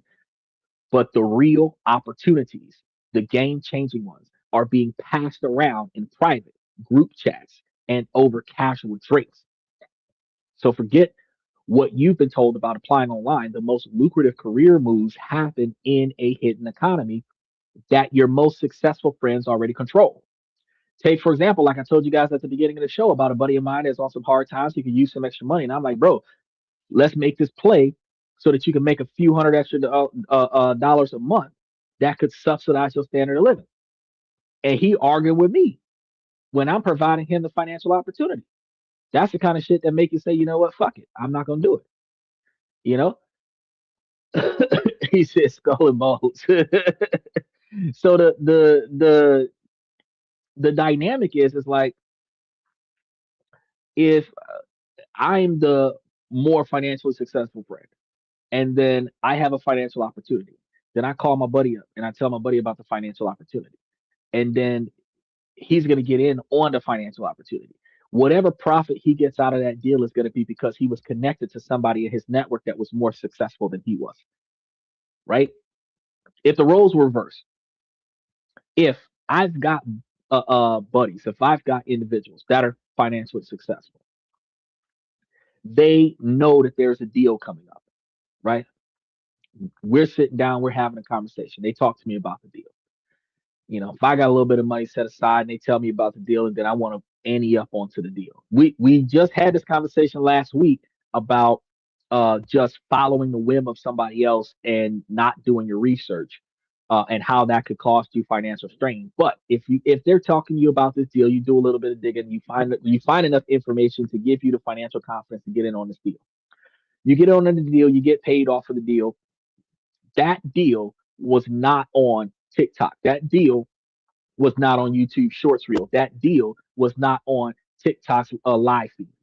That deal was something that was happening off of social media. And because you knew somebody that was involved in that deal and y'all was having a conversation one day, you found out about the deal and now you can get involved in the deal. Okay. That's what we're talking about right here. So I know because you used to be on the outside looking in, uh, that when you go from sending hundreds of cold applications with no feeling like another number in the corporate machine, and then you get into off market offers by tapping into the very system that we're talking about today. The difference wasn't going to be the resume that you submit, it is going to be completely different strategies. The strategy based not on what you know, but who you know. Because I tell you this all the time. When we were talking about college, when I can't remember his name, the gentleman that came on asking about the nursing thing, and he was asking about the value of college. It's not about what you learned out of college; it's about who you connected with while you were in college. So, and more importantly, how deeply these individuals trust you by the time the opportunities arrive. So when you, as a successful man, are having business soirees, or you're going to cocktail parties with rich people, famous people, expensive people, financially successful people, you are not going there for the drinks. You're not going there for the dancing. And there's not as much dancing as you might think, because when you go to these cocktail parties, they don't have a DJ there mixing it up with a big ass dance floor and people moonwalking and spinning around on the floor and shit. You see a lot of people in suits and evening gowns standing near tables or sitting in chairs, and they're just talking. Okay, they're not club hopping, right? Notice every club you've ever gone to, you could not spot a multimillionaire in there outside of a rapper or somebody, football player, or somebody that went to the nightclub. Most financially savvy individuals are not seen in a nightclub unless it's an exclusive one that has a huge price tag for entry. Exactly. Networking.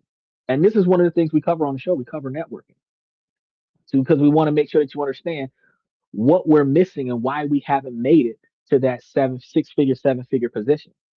So in tonight's show, halfway through, we're going to move forward with showing you the unwritten rules of how it works and how you can get in. So we're going to break down the five unspoken rules of the hidden economy that I actually told y'all about a couple weeks ago, or last week, or earlier this week, uh, to make yourself successful. We were talking about this, yeah, last week, sometime last week. So we're going to be talking about the five rules of hidden economy. So by the end of tonight's show, you will have a playbook to stop competing in the digital Hunger Games and start operating in a world of quiet influence and earning more opportunities. He said, dress homeless. Okay, I'm going to tell you right now, if you dress homeless, you're not going to go nowhere. You're not even going to be able to get into a restaurant and get something to eat. However, you can dress normal. You don't need flashy, expensive outfits. You don't, I've been wearing a suit every day on a podcast since March of 24, just to prove that you can always dress with a level of class without having to go and buy all kinds of name brand clothes. A lot of my clothes I had bought back when I was in college in 2012 and 2013. So in 2026, I would have had these clothes for 13 years now, and they still look sharp. Okay. It's not about going to the mall every day and buying the latest Louis Vuitton or the latest whatever they got going on with the name brands these days that the kids is going to wear the Jordans and the sneakers with the jeans hanging off their behinds and the you know what I mean? It's none of that. You know, actually, when it comes down to networking and dress codes, when you're trying to be a man of success, you're not going to dress homeless. What you're going to do when you're trying to network, you're going to have a business casual attire. And I'm probably going to have to cover a whole nother show about this as well. Now that I think about it, re-talking about that business casual attire look that people need to start paying attention to. It's way cheaper than name brand clothes because a few dozen button down shirts, a few dozen neutral colors, a couple blazers. You know, you can buy whole suits and then mix and match uh, uh, the colors and really expand your wardrobe with less money. And you have the blazers for when it's cold. You have the vest when it's not cold. You can do the button down. You can have a regular plain color t-shirt up underneath it. So when you do have to unbutton your shirt, that you don't have like any kind of print shirt underneath it that advertises something that you're not representing at that time. Because I know that we've got like shirts that we got from a lawyer from a car crash or a name brand, not a name brand shirt, but like a pattern shirt or something like that we had from when we were kids. Because as men, we don't throw anything away. As long as it still fits, we still put it on.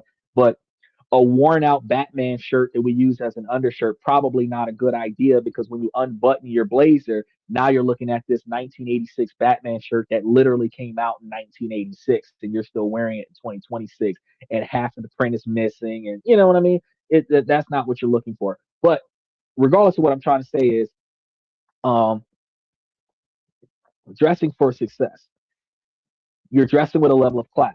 And yeah, ironing your clothes probably would help you out a little bit. But the goal is less money for your attire. So you're not trying to dress homeless. You're trying to dress normal.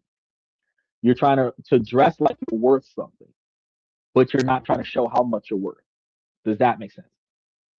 So regular t-shirt, regular blazer, because you can do a polo shirt and some khaki pants, and that's fine. That works in most places. And then a level above that, the business dress, you're gonna have the button down shirt with or without a tie, maybe a blazer, maybe a vest. If you're bringing the blazer with you, even if you're not going to wear it, if you're out there looking for a partner, bringing that blazer with you, you could use that blazer when she gets cold because usually women are wearing an evening gown of some sort that's got her arms exposed and sometimes her back exposed. And when you cover that up, that allows them to get that sense of warmth. Sorry, I forgot I graduated. Yeah, that's the point. That's the point. Once we get up there, that's when we start carrying ourselves with a level of class. Now, one of the other things is just like what happened with me at the Walmart because I was like this is what I looked like when I went to the store. You know what I mean? Outside of the fact that I was covered in with enough ammunition to get into a combat situation with SWAT. The fact is that I was still button down shirt, blazer, uh, regular pair of dress pants, dark colored shoes, nothing name brand, nothing that you could spot and be like, ooh, that's from Jordan, Nike, Reebok. No, it's just some dark colored shoes, dark colored socks, you know, off, you know what I mean? So the fact is that if she would have been interested in one of those like the hood mentality look with the baggy pants and the name brand modern styles, she would not be attracted to me at all, which is fine because that we told you before that when you're building your level of success, the way you carry yourself, you're going to with your outfit detour certain people from your uh your position and then attract other people to your position.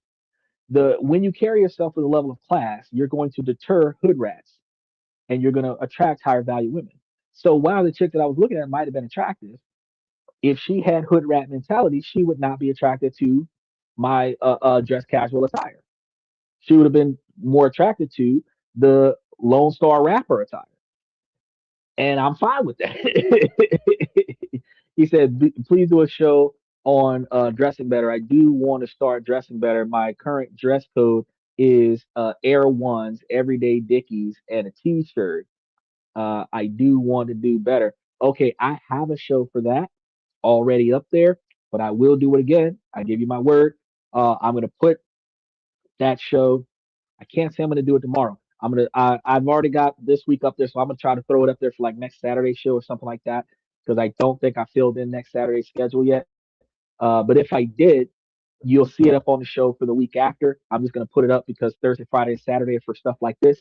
So Monday, Tuesday, and Wednesday is not set for next week or the week after. But if I've already filled Thursday, Friday, and Saturday of next week, I'm starting to work on Thursday, Friday, and Saturday of the week after for self improvement stuff. So I am going to do the dress code thing, and we're going to be talking about that. But I did cover some of this stuff before.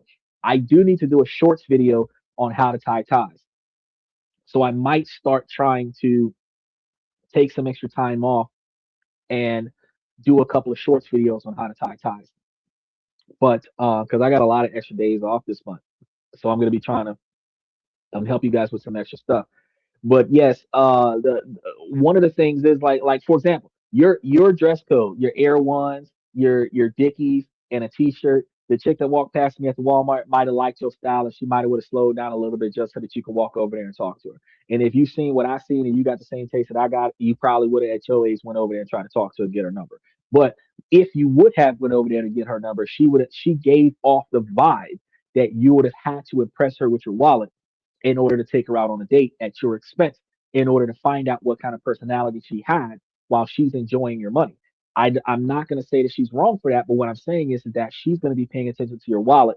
You're going to be attracted to her physique. You're not paying attention to her character. She's not paying attention to your character. If y'all turned into a long term relationship, you would be dating her for the sex. She'd be dating you for the money. And y'all are okay with each other's behavior outside of that. But once the sex stops coming or the money stops being spent, resentment will happen in that relationship. It's no longer convenient and y'all will fall apart. Within 2 years, it would happen.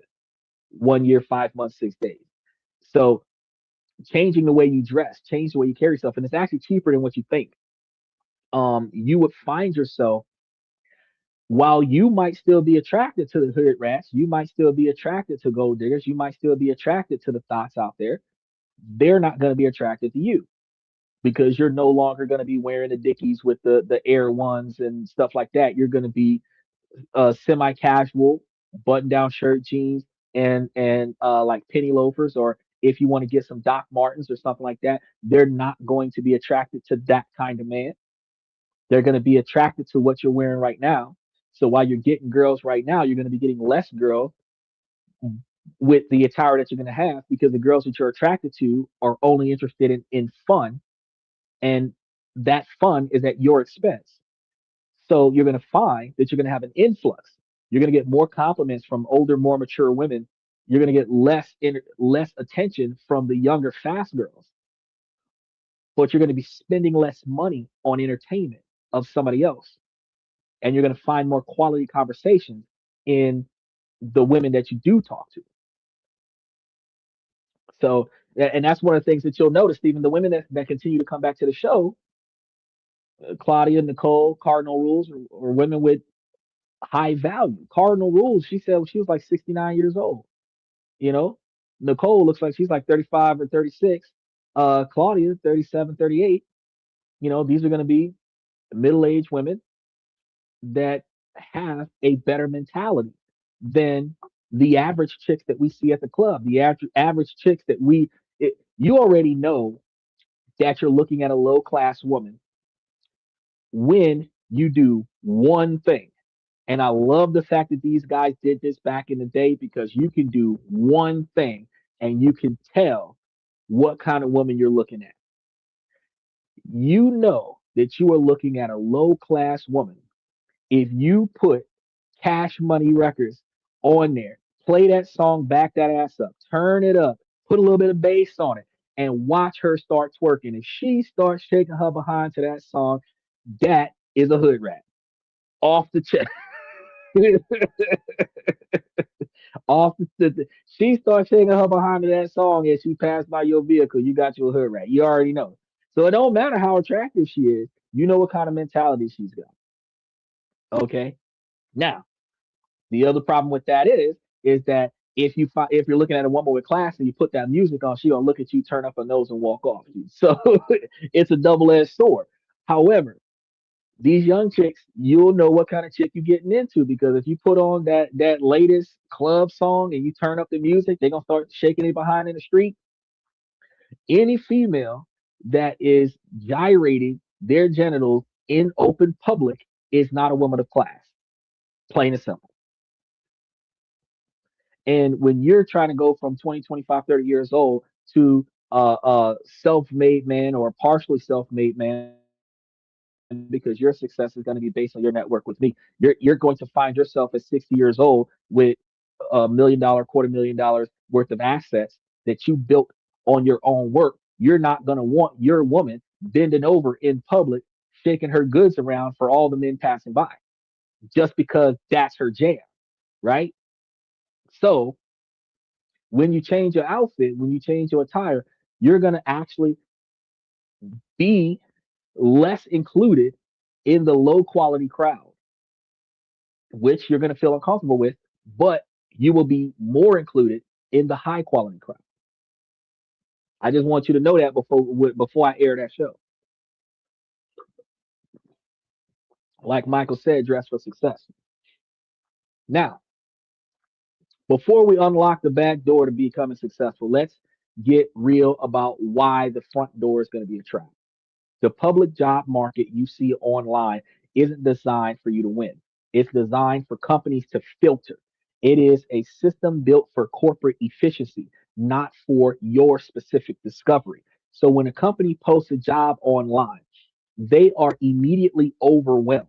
So we've all heard that story, and the data backs them up. Many jobs have postings that now attract hundreds of applicants, creating brutal competition. So your resume, the one you spent hours perfecting, gets a measly 6 seconds of attention from a recruiter. And that's if if it even makes it past the applicant, the AI gatekeeper scanning for keywords. So think about the math on that. A success rate of just 1 to 2% for cold online applications is common.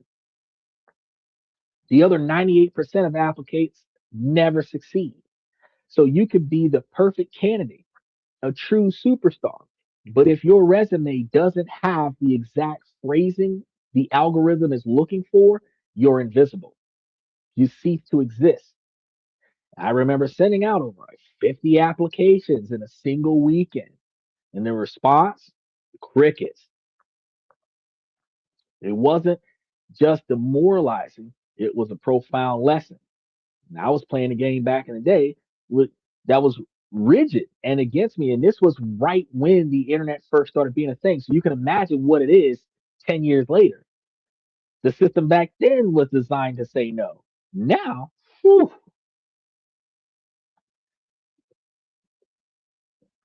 okay, here we go. So this gentleman says, tip your landlord. If not for them, you'd be homeless. I'm going to tell you right now, you need to tip yourself and put extra money in your bank account. You should be paying yourself 10% more than a rent so that you got extra money in your bank account when the rent go up 10%. We already know that on the average, every year, rent go up $100 or more. And if it don't go up $100 every year, it's going to go up $200 every other year, 150, something like that. So if you paying $1,000 a month on your rent, you want to put an extra $100 a month aside for your rent. And you want to keep doing that till your rent go up. When your rent go up, you got that extra money sitting in the bank to cover your rent so that you don't have to feel the pain of the increase. On average, it's usually 4 to 6%. But if you put away 10%, so if you're paying $2,500 a month for your rent and you put away an extra $250 a month for your rent, when you do reach that level, when your rent increases and it go up an extra $200 on your $2,500 a month, you've got that extra money sitting in the bank to float you for another year or two on your rent. Don't tip your landlord. Put it in the bank. Because if you put 10, if there's a 4% or 5% increase on your rent and you're putting away 10%, what happens if you get furloughed on the government shutdown tomorrow? If you would have been putting that money away for 10 months, you got 1 month's worth of rent already in the bag. You could give your landlord next month's rent and not have to worry about not having a job for the rest of February. If you would have been putting that money away for the last 2 years, you would have had 2 months worth of rent. So you could have paid for October and November when you didn't have a job the first shutdown. So instead of tipping your landlord, because you would, even if you tip your landlord, if you don't pay the rent next month, your ass is still going to be homeless. He's still going to evict you because you didn't pay him what you owed him for the rent. You can overpay your rent on contract. But if you slide your landlord 50 extra dollars every now and again, your landlord is not going to give you no favoritism. You can fill his gas tank on a regular basis just to make sure that he don't go run out of gas. But the most he's going to do is give you an extension on the rent. But you still got to give him his money. If you don't give him his money, he's going to kick your ass out. You tip your landlord, he might waive the late fee. But that's an even transaction because your late fee is supposed to be $150. So if you tip them $150, you could just pay the damn late fee. Or you could put that $150 into the bank so that when you don't got the money for the rent, you can take the money out of the bank, out of your emergency fund, and put it on the rent. If you want to make sure that they don't short you, you can advance pay on the rent, buy an extra 10%. If you advance pay on the rent by an extra 10%, since you've already paid for so many months under contract, when they go to renew the rent, they have to renew the rent, recognizing that you already paid for X number of months under the old contract. Then, if they want to raise it, they got to raise it after you spent your money. They can't raise it before, or they got to give you a refund because you already contracted. Even if you don't sign a new renewal, you've already gave them enough money for several more months, which means that you're going to fall on a month to month. They're not going to refund you, so they're just going to let you stay. They're just not going to renew the contract. They're not going to accept any more money from you, but now you know how many months you got left to leave.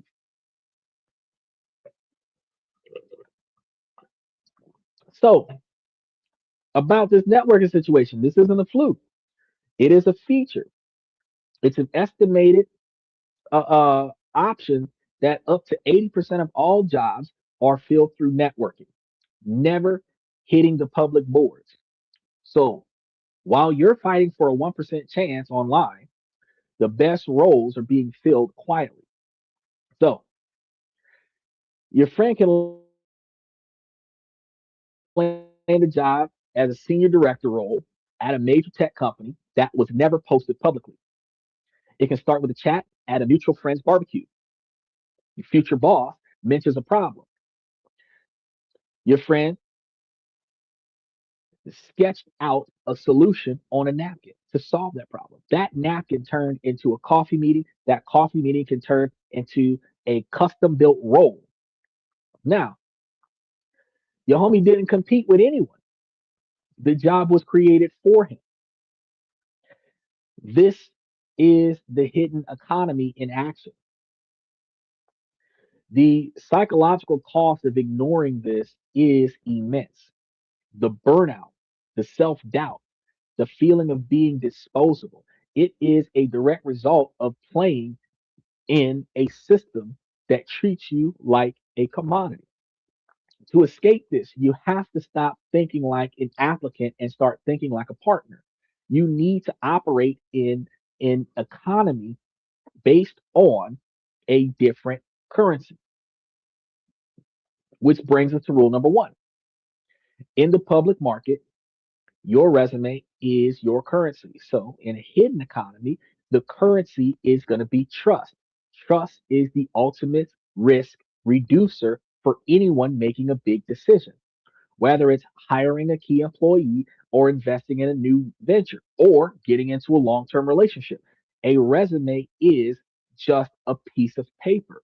A personal recommendation from a deeply trusted friend, that's a verifiable human guarantee. Notice every job application has a list of referrals, a list of references, people that know you, that can vouch for you, shows that you can be trusted. You don't have anybody that you could put on that list besides your friends and sometimes your homeboys. No, most people don't have a mentor, previous employers that will say anything positive about you, right? Speaks a lot. But this is going to be someone else that's going to put their own reputation on the line to back you up. In a criminal courtroom, they're called character witnesses. And that's going to be why a shallow network of 500 LinkedIn connections is going to be useless. A million followers, the 82,000 people following this channel, out of the 82,000 people that's following this channel, probably got like 10 people of value that actually benefit me specifically. The ones that we talk to in the chat. In the hidden economy, the principle is depth over size. Men with just a few close, supportive relationships report far less loneliness and greater success than men with many shallow connections. Trust isn't built overnight, it's forged through consistency, reciprocity, and a level of vulnerability that most men are taught to avoid. So, first, consistency and contact is what we're going to have to deal with. Trust is built in small, repeated interactions. Research on male friendship shows that seeing friends or family at least weekly is associated with significantly lower loneliness scores. That scheduled coffee, the pickup basketball game, the monthly poker night, these aren't just social events. They are the infrastructure of trust. Being the guy who shows up on time, who remembers a small detail and asks about it a week later. That's how you prove that you'll be reliable in the big things that happen later. So just like when we were talking earlier about how I tipped my homeboy off about how I could help him save $1,200 a year, I gave him the details almost 2 weeks ago. I tipped him off about taking action on it last week, where we were supposed to execute it this week. Then when I called him about it this week, he had heard about it 2 times before. And if we talk about how I talked to him about that 2 years ago, he would have heard about it 3 or 4 times over the past 2 years. And now we're supposed to be taking action on it. And he made it my responsibility to debrief him on how he could be successful. It's not my responsibility to debrief you to make you successful. It's your responsibility to find out what you got to do to be successful. It's my responsibility, if it is even my responsibility, to tip you off and let you know that there's a way that you can be more successful. Right? So, knowing that in the bigger scheme of things, when I start making bigger deals and making bigger moves, I'm less likely to call the person who doesn't have the responsibility to take action on a good deal. I'll either execute it myself or I'll find another individual that is more skilled than me in executing that.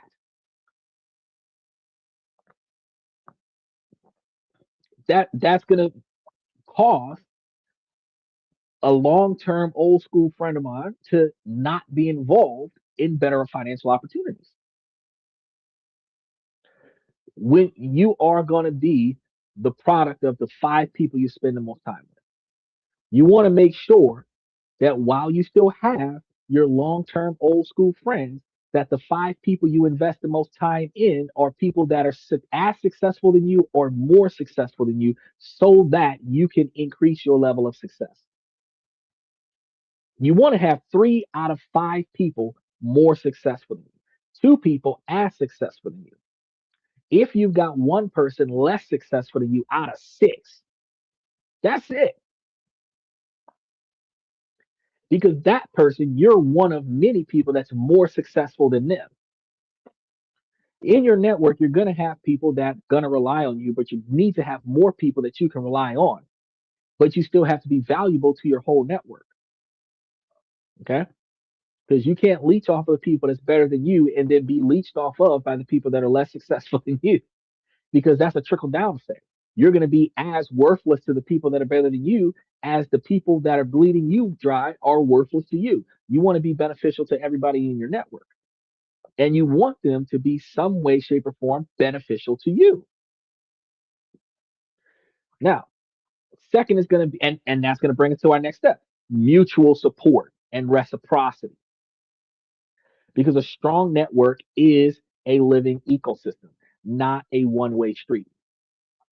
Healthy networks involve both giving and receiving help, advice, and encouragement. You have to actively look for ways to provide value without expecting anything in return.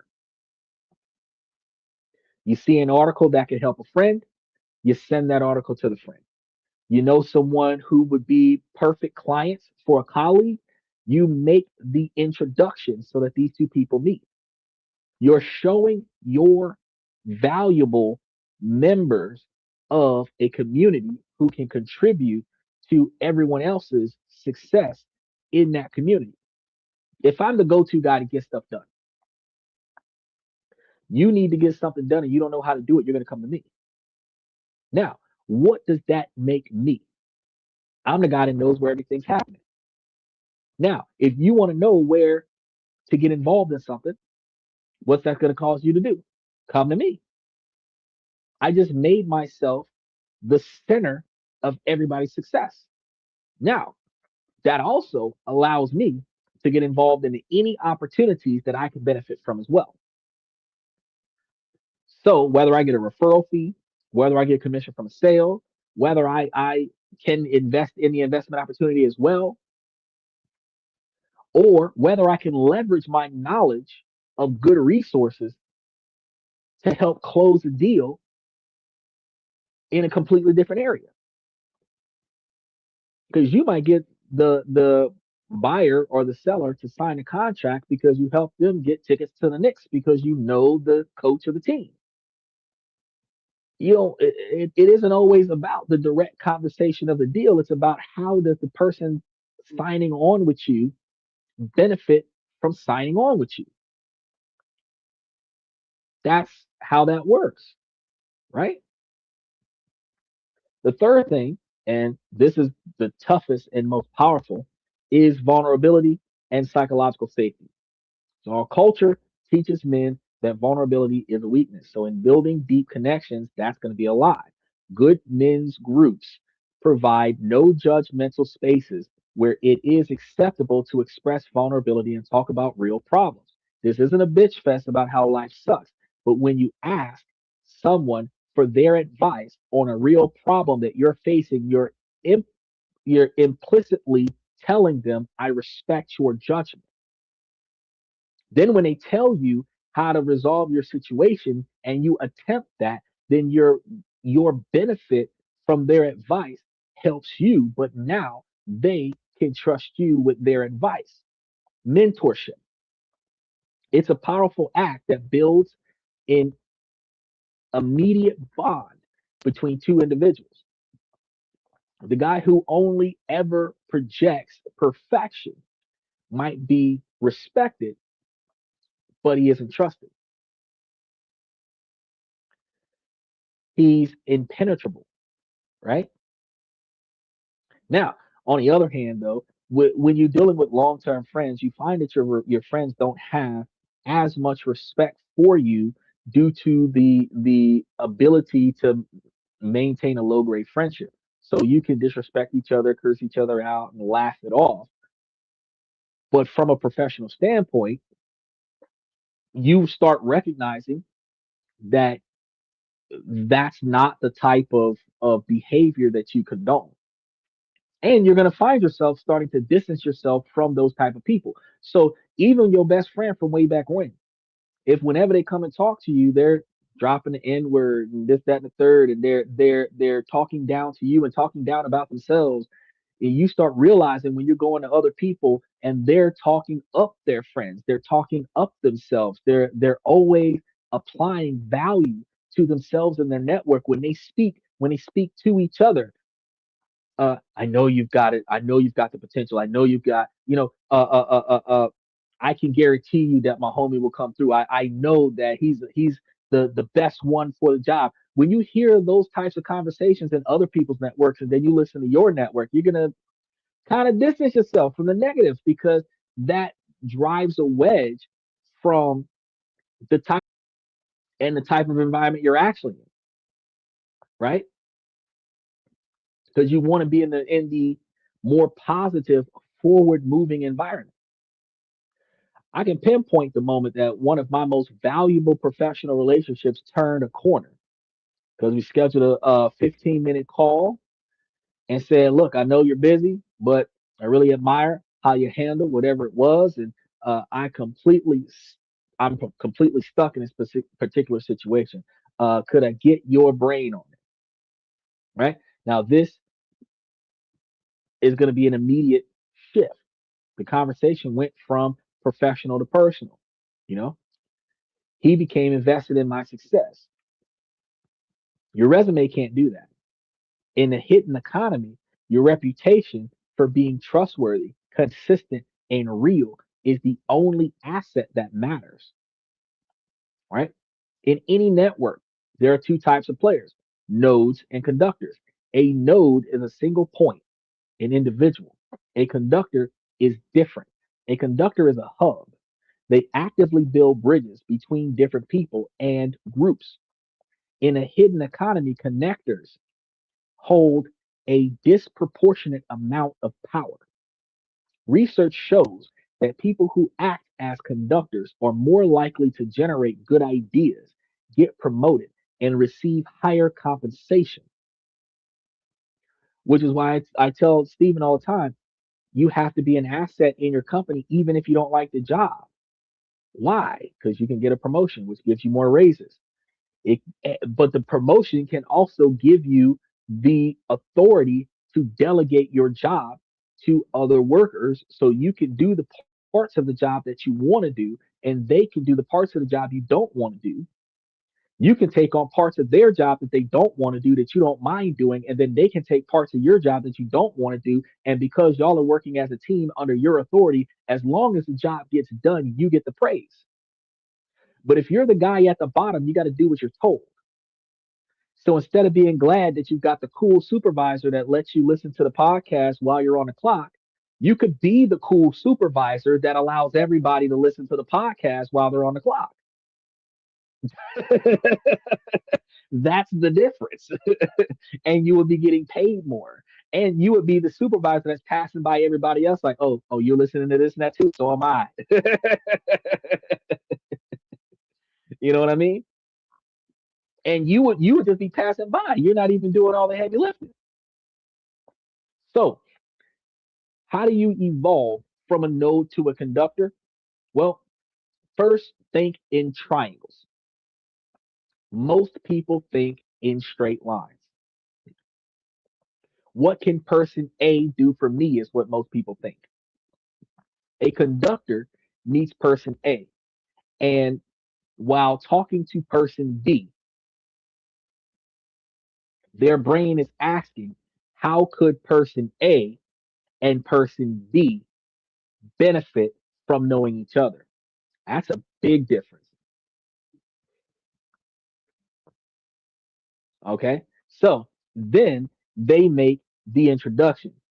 In that single 30-second action, you provided immense value to two people and solidified your position as a central, valuable hub. You become an architect of opportunity. Second, Consciously diversify your network. And many of us fall into a trap of only knowing people of just like us mentality in the same industry, same hobbies. If you work in restaurant, all your friends work in restaurants. If you work in construction, all your friends work in construction. You work in landscaping, all your friends work in landscaping. For the ladies, if y'all are exotic dancers, all of your friends are exotic dancers. This creates a redundant echo chamber. A connector actively seeks relationships across different worlds: finance, the arts, tech, trades, academia. So when your network is diverse, you become a powerful broker of unique information and connections. So, like the chick that was at the Walmart earlier today, just because she didn't know me, she could have tried to get to know me because I'm different. And then this isn't about looking for a man. This is about looking for an asset in your network. She might have would have found out by exchanging social media that I got a live podcast that teaches about investing and everything to that effect. So while we may have never gone more than just social media contacts, she actually would have found an asset that would help her build wealth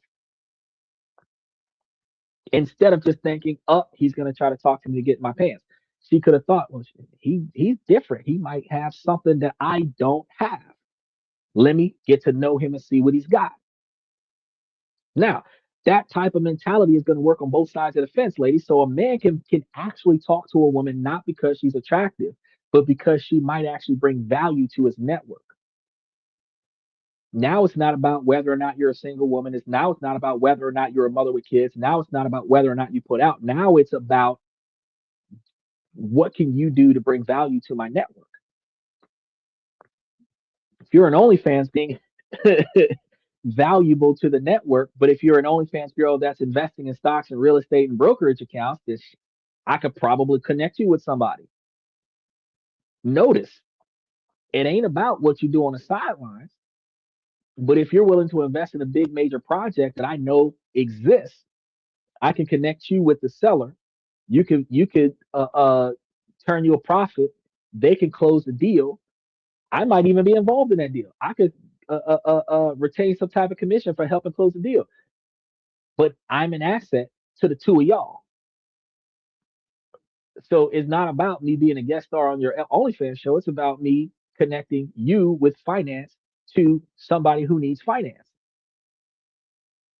Now we're looking at each connection on the street as an opportunity, not as a chance to score, not as a chance to get laid, not as a chance to have a free night on the town.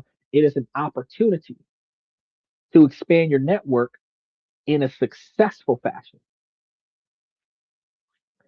Third, host. Don't just attend. And when I mean host, I mean you need to be the one to set up these connections, set up these events, not just attend events. Attending an event is passive. Hosting, even a small dinner, a poker night, a weekend barbecue, puts you in the driver's seat. You have the social license to intentionally bring interesting people together. You become the gravitational center around which parts of your network will revolve around you. You become a connector. And this is the single fastest way to increase your value. And it provides a powerful advantage.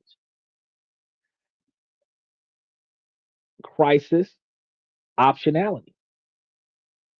When you're a node in a single industry and that industry takes a downturn, your world collapses. If you're working in the federal government and all your friends are feds, everybody's fucked. But when you're a connector with a diverse network, a crisis is in one area, and that is just an opportunity to pivot.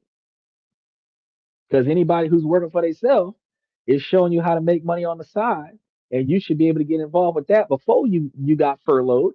And now you're able to make more money off of that while you're furloughed so that you can go back to your primary job and not miss a beat on your finances. If you get laid off from your tech job, if you get sent home from your federal job, your friend in sustainable energy might know about an opportunity or a role, even if it's a temporary part-time role that could hold you over until your regular money come back.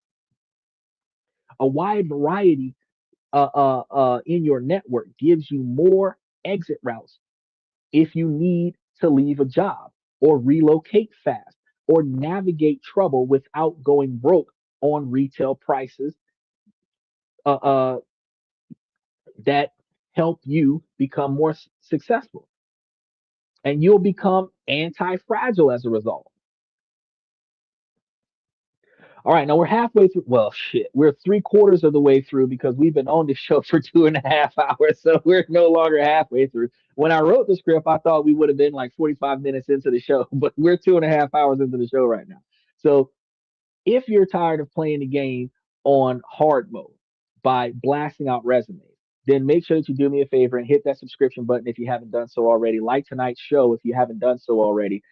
And then hit that notification button if you haven't done so already, because we are building a community of men who want to operate on a different level. We're making high value men from the ground up. Okay. And this is going to be about building real, tangible value in our careers, in our lives, in our personal lives. Okay. Now, we're going to get into the rules that separates the amateurs from the pros so that you guys can figure out how to operate on pro status. The biggest myth about networking is that it's all about networking up. The real power comes from building powerful bonds with your peers. Remember, I told you three people better, two people on your level, one person below you. That's six, right?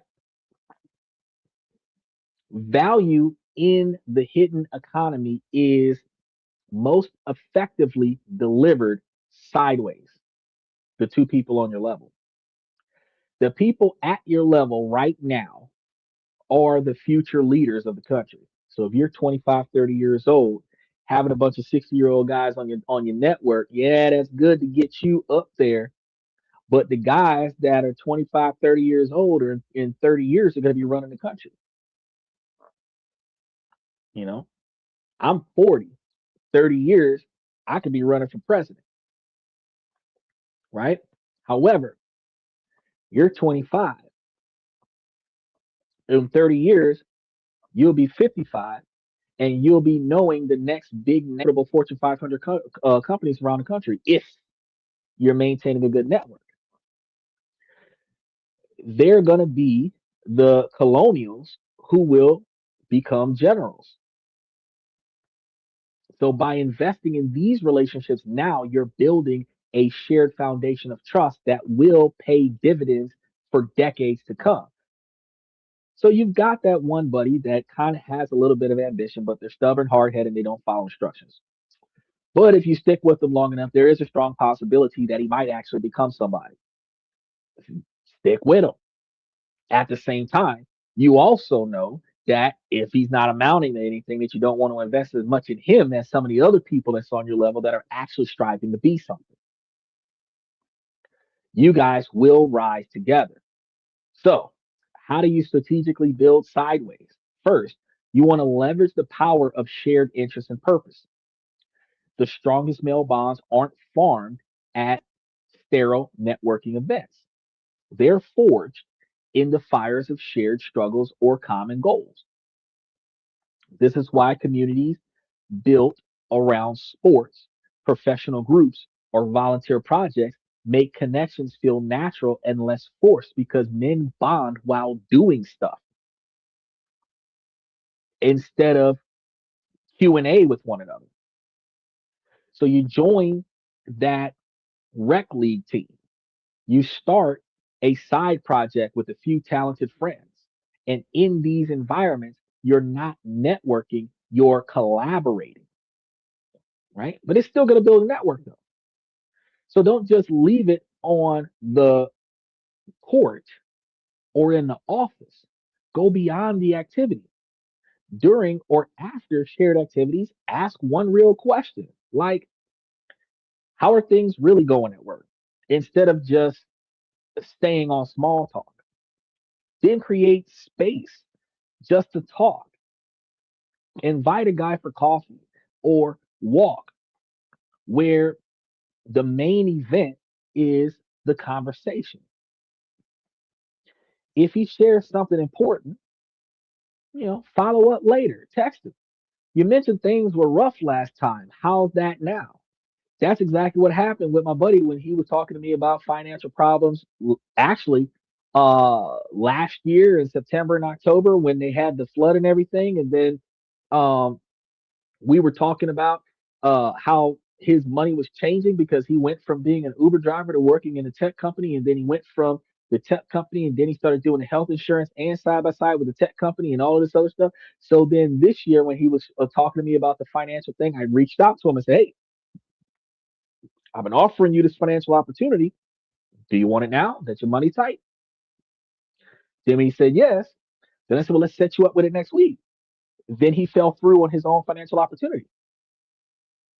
So even today, which that first 45 minutes of the show that we were talking about that stuff, I was actually practicing what I'm preaching to y'all right now. I was practicing that before today's show. It didn't work out for the other guy, but it showed me I got to improve my network. But this is how trust compounds over time and turns an acquaintance into a true ally. Finally, your sideways networks will give you the ultimate negotiation edge. Because before I accepted my last big job offer, I ran the salary numbers by a friend in venture capital and the role description by a buddy at the direct competitor. So when I walked through the final negotiations, not as a hopeful applicant, but as an informed operator. And this is going to be quiet leverage that is tangible benefits of a strong peer network. So when I talk to you guys about certain brokerage accounts that y'all can start up and certain stock options that y'all can invest in, y'all can literally take the information that y'all write off of the screen when I put those stock options onto the screen, and y'all can go and do your research and verify that those stocks are operating at some of the stocks that I have listed a lot of the times are operating at like 20% right now, 18 to 20% right now. So if you're investing heavy, if you want to ride that quick benefit, and you put 100 grand on stocks that are giving you 20 grand back, and you're taking that 20 grand and you're investing it in safer stocks, and you tear it down to the ones that are giving you 10 or 5%, you got a portion of your stock that is volatile and generating massive revenue on a buy and hold scenario, and then you're taking the dividends and tapering it down to less volatile stocks where your 20 grand goes into 20 grand worth of something else, and the 20% of that is going to give you like 4 grand is going to go into something else, and then the 15% of that is going to give you like 150 or $300 is going into something else, but you just ultimately made almost 30 grand between a handful of stocks. Not too many people think about that. Right? But this is going to be about more than just a career, because the crisis of male loneliness is also real and it's very devastating. The percentage of men with at least six close friends, remember I told you three more successful than you, two on your level, and one less successful than you, that's six people. The average man with at least six close friends has fallen by half since 1990. A staggering 15% of men now say they have no close friends at all, a five-fold increase. Okay. So it went from 3% to 15% of men have no close friends at all. So every acquaintance or homie or friend that they have is superficial. It has gotten to the point in modern society that if we know of a person, we call them a friend before they have done anything that's friend worthy. Because they're not an enemy, they're instantaneously thrown into the friend zone. And that is not in your best interest or your network's best interest. They should remain an acquaintance until they have provided value to your network to be promoted to a friend. It's just like if you was playing one of those online games and you join a guild and then you're at level one when you join. But in order for you to get to like level four and become one of the generals of the guild, you got to show value. You got to invest effort into the guild. It's the same thing with a friendship. When you meet somebody, I know of this person, but they're not a friend of mine. I'm not going to vouch for them. I'm not going to put my reputation on the line for them, but I know who they are. That's an acquaintance. Now, when they've done something that I've benefited from, that's a friend. If we're only doing business together, that is a colleague. That is a business associate, still an acquaintance. We don't know each other outside of making money together, but that's it. But when you invest in my company, not only are you an investor in the company, but you're a friend of mine that has invested into my company, right? Bigger difference. Close friend of mine would have been a friend that has invested in me that I have invested in them for a long period of time. A close, trusted friend of mine should be a friend that has invested in me and I've invested in them and I have given them secrets that I don't want other people to know, and they've given me secrets that they don't want people to know, right? That's going to be the difference. Is that going to run? I'll finish it later today. Have a good one. Peace out. Oh, yeah, I appreciate you coming through. Definitely make it take the time to get the rest of this. We only got about 20 pages left, so it's only going to be about another 20 or 30 more minutes on the show. So the last 25% of the show, you can always, and then dive back in. Use where you see your goodbye as a check mark and start from there and play it forward. Because I'm not taking none of these shows down. I'm going to leave them up there. This is going to be the largest archive in the YouTube database that, in my personal opinion, over the next 25 years, 25, 30 years, I'm not going to take down any of my shows. I'm going to make sure that all of the rest of the shows that I produce for the rest of my time on this channel, um, building the type of legacy that you guys can actually go into the archive like Wikipedia, type up something, and a plethora of videos will come out. Hopefully a lot of my videos will be triggered on a Google word search so that when you look for something, one of my videos is up there as a top 5 videos to watch to answer that question when you ask a question on Google. So but most of the questions that are going to hit that is going to be when you're asking about how to improve yourself or improve your money or improve your status as a person. Now, high quality friendships and supportive relationships literally protect men from loneliness at every life stage. And make no mistake, this is a matter of life and death.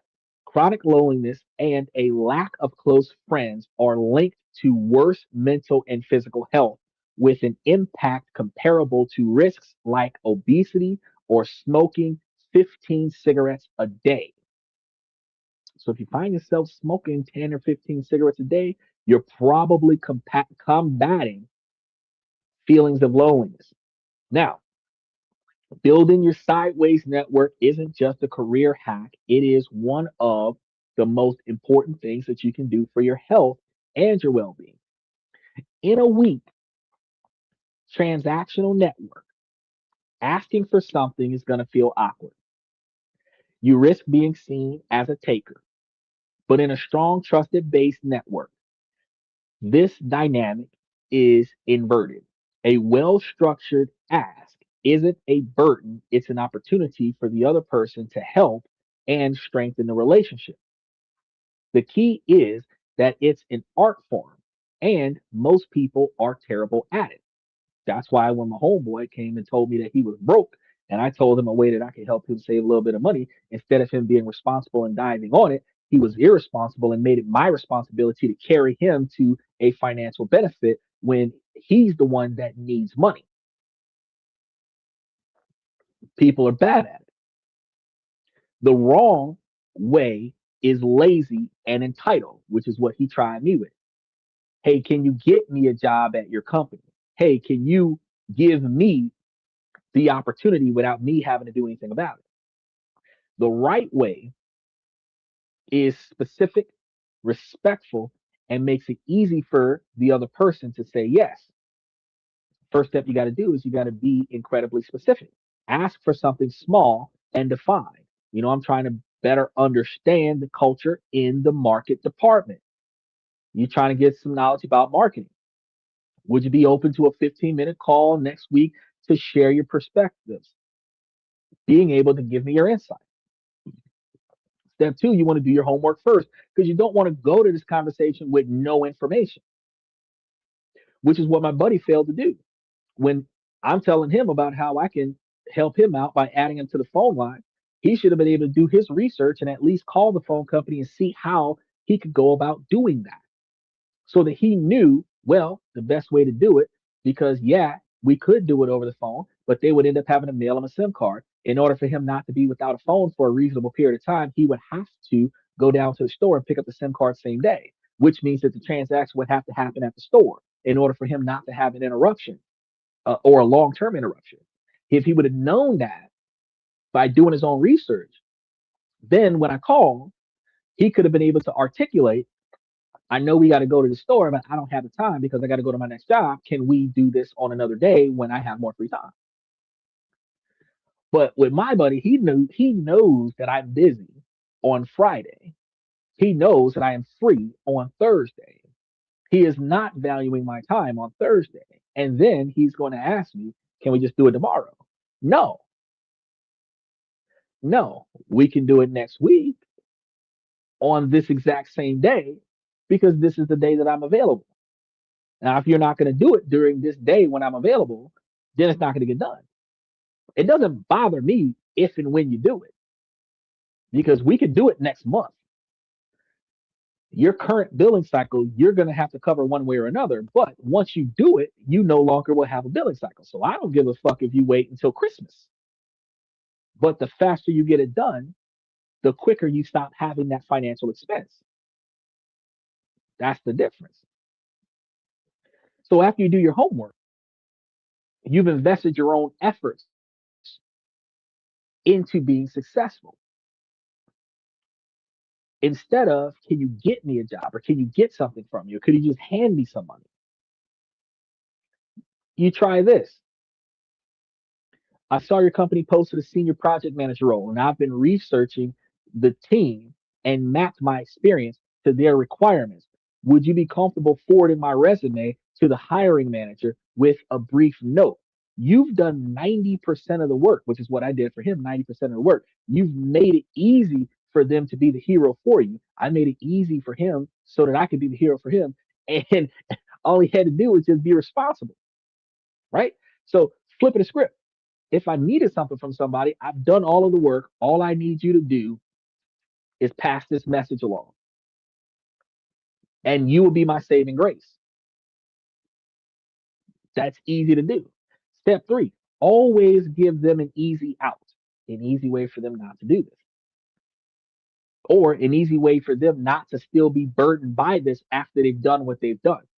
This is a crucial psychological tactic. After you ask, always add the release value. No worries at all if the timing isn't right or if you're not comfortable. I completely understand. This signals that you value the relationship more than the transaction. Paradoxically, it makes them far more likely to say yes. Then step four, you want to pivot back to the relationship. After the ask, win or lose, immediately change the subject back to them. Anyways, enough about that. How have things really been since the reorganization? And my buddy did that part. After we finished talking about how he fucked up the situation, he switched the conversation back to seeing how I was doing for the week. And I completely switched it back to him. I said, nah, I just called to make sure that I could make sure that you was taken care of. So I was making sure that I was able to make sure that you were taken care of because I'm already in the middle of some stuff. So if you're too busy, I'm just gonna do what I had to do and go back to the house. And that was it. That was the end of the conversation. But this shows that your interest is in them and that is not conditional.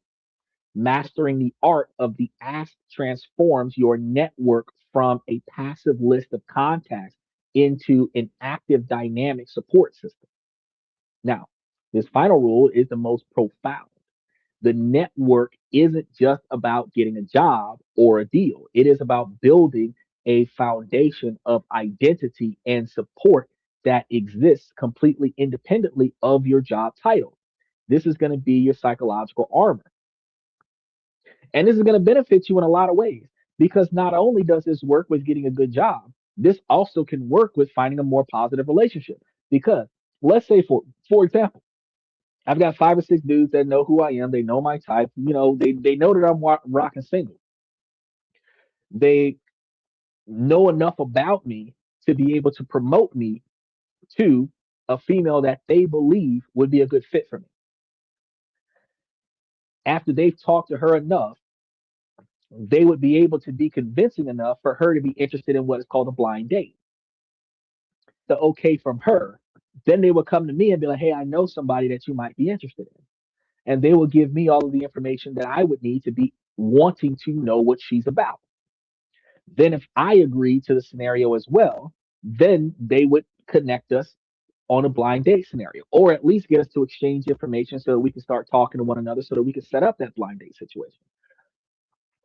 That networking for a positive relationship, even in a Western culture, could still lead to a longer lasting relationship because someone in a different network that is connected to your network might be a better fit for you than the people that you're swiping right on from social media.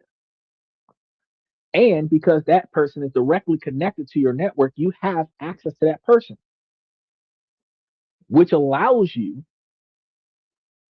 to make your way over to a more successful opportunity in your personal life.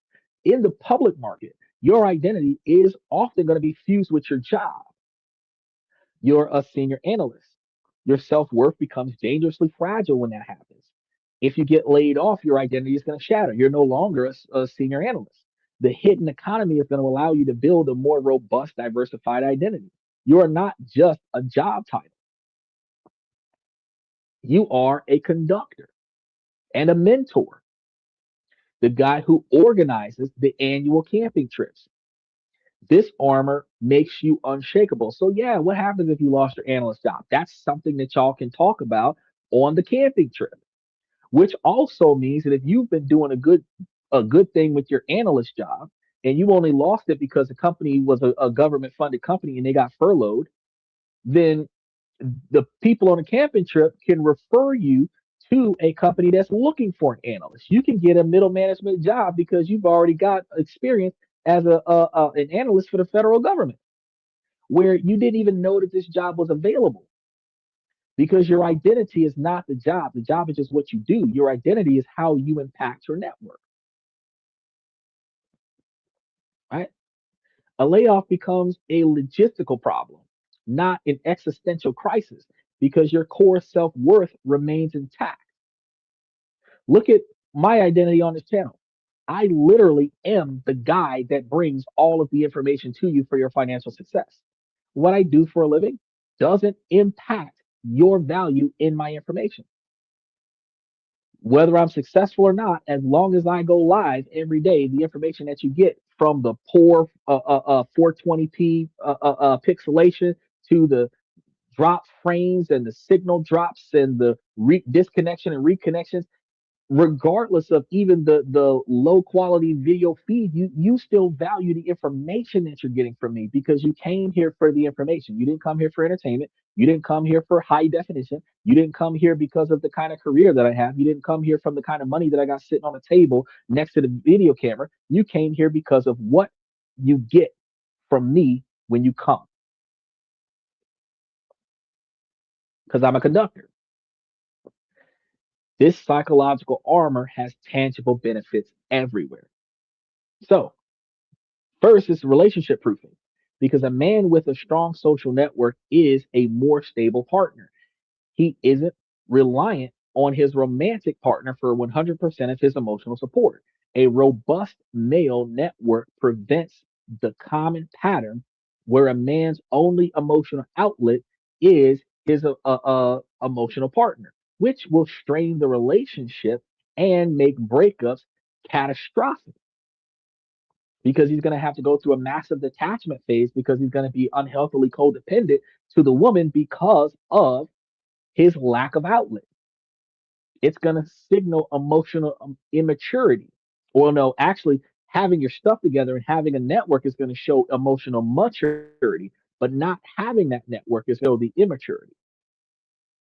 Second, this network is going to be your long term insurance policy because men who maintain friendships into mid and later life have slower cognitive decline and lower morality, lower mortality, meaning that you won't die as soon.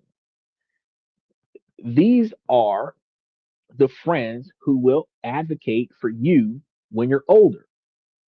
Furthermore, your network becomes your children's internship pipeline, reference pool, and safety net, a form of intergenerational social capital that quietly compounds their advantages lower in life.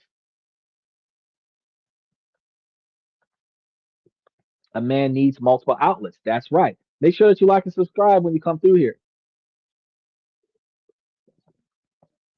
because we give you guys a lot of information on how to make yourselves more successful over time. Or you'll find life getting a lot easier, a lot better, a lot sooner.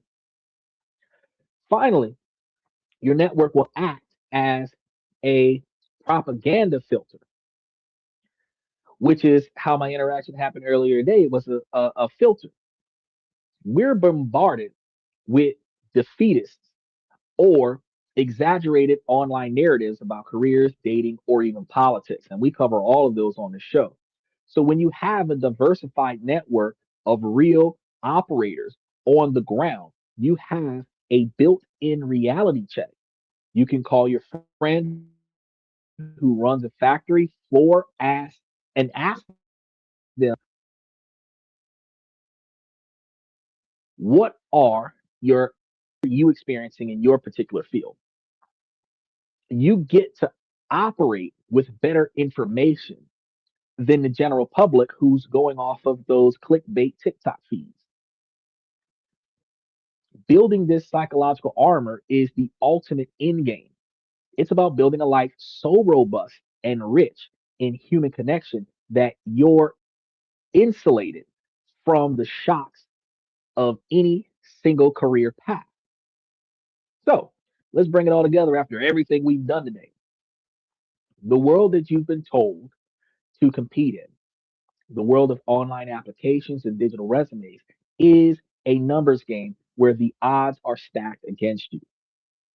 It's a source of anxiety and burnout. But there is another world, a hidden economy that operates on a completely different set of principles, where opportunity flows not through algorithms, but through human trust. The rules are simple, even if they aren't easy. So let's recap. One, trust is the only currency that matters. Build it through depth, consistency, and reciprocity. Even if you're building this with female members of your network, platonic female members of your network. Two, evolve from a node to a connector. Build bridges for others. Three, deliver value sideways. Your peers are your greatest investment. Rise together. Four, master the art of the ask. Make it easy for people to help you. And five, build your psychological armor. Diversify your identity beyond your job title. One more thing I'm going to tell you. When I told you guys about being the conductor and I told you guys about setting up the events, most of you guys like to have a birthday party. And a lot of you pay for your own birthday party. And typically you host it at a nightclub or something like that, where you pay for cover and you pay for drinks on you. You buy a table, get you a bottle, and everybody has drinks. Instead, why not either reserve a section of a restaurant, or host it at the house where you invite a specific quantity of individuals that you know, or individuals that you don't quite know, but you've been in regular communication with. Invite them over and, you know, have a bunch of people come over just for the sake of, have a meet and greet, have that as your birthday party. Now, pay attention. This meet and greet from business execs, office managers, all of this other stuff from different companies that you've collected business cards from over the months or years is, in fact, a business event. I'm telling you this because instead of your birthday party being a financial expense, your birthday party could be a tax deduction. And then all of the people that are coming over for your birthday is not about them celebrating your life.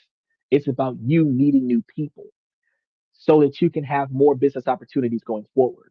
It makes way more sense for you to, instead of reserving a room for you guys to get wasted, you could reserve a room so that you can meet 30 new people and find out what they do for a living and how not only can they benefit you, but how can you benefit them. Expand your networks, then save all of your receipts. We're in tax season right now. When next tax season rolls around, your birthday party is a business meeting that is tax deducted. And any refunds on your W-2 from your LLC business meeting, you still get to celebrate your birthday. You're still meeting a bunch of new colleagues, and whatever your business is, you might actually either find some customers, you might find some marketing, or you might find some investors, which makes so much more sense for you. And that's something that not a lot of people think about. So instead of making your birthday party about popping bottles and dancing at the club, make your birthday party about meeting 10 or 15 different companies that you have not had direct contact with before today. Now, you guys got to forget LinkedIn. Yeah, I mean, yeah, use it as a hub for social communication, but the most valuable ledger of your career is going to be online. Even though this is the era of technology, it's in the minds and hearts of the people with whom you built real relationships with. So if you want to, if your goal in life is to be best friends with Elon Musk, then your goal in life is to start having business events and inviting certain employees from Tesla to come and join those events. And you want to start building up, and more individuals that work with Tesla and is going to be invited to more and more of your events. Over the next couple of years, you'll find yourself having the largest majority of Tesla employees at your birthday parties.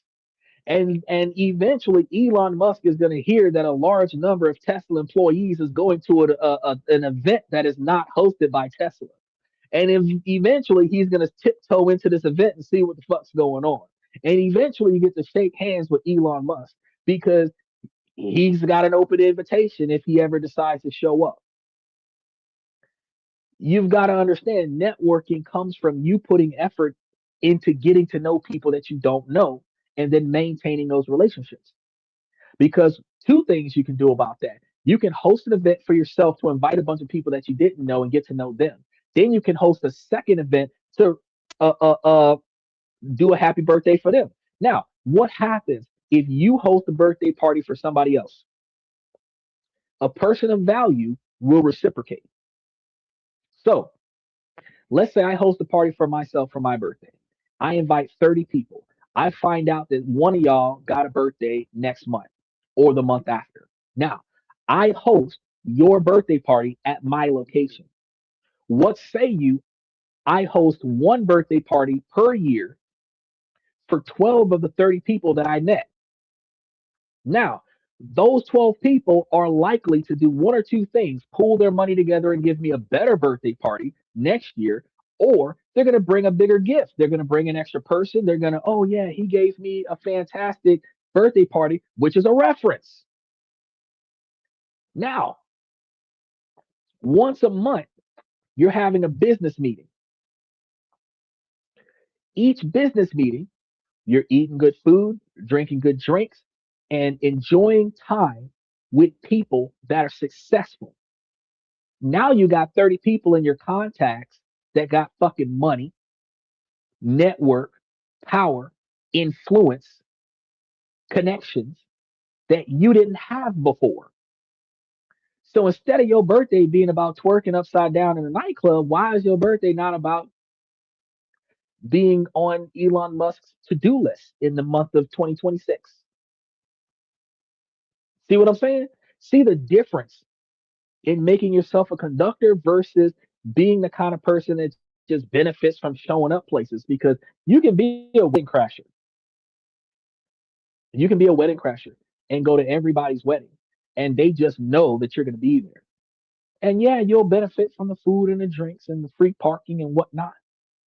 Or you could host those weddings and now you're the go to guy to get hitched. More people are going to come to you because you're the go to guy to get hitched. Everybody that talks to him has got a long standing marriage.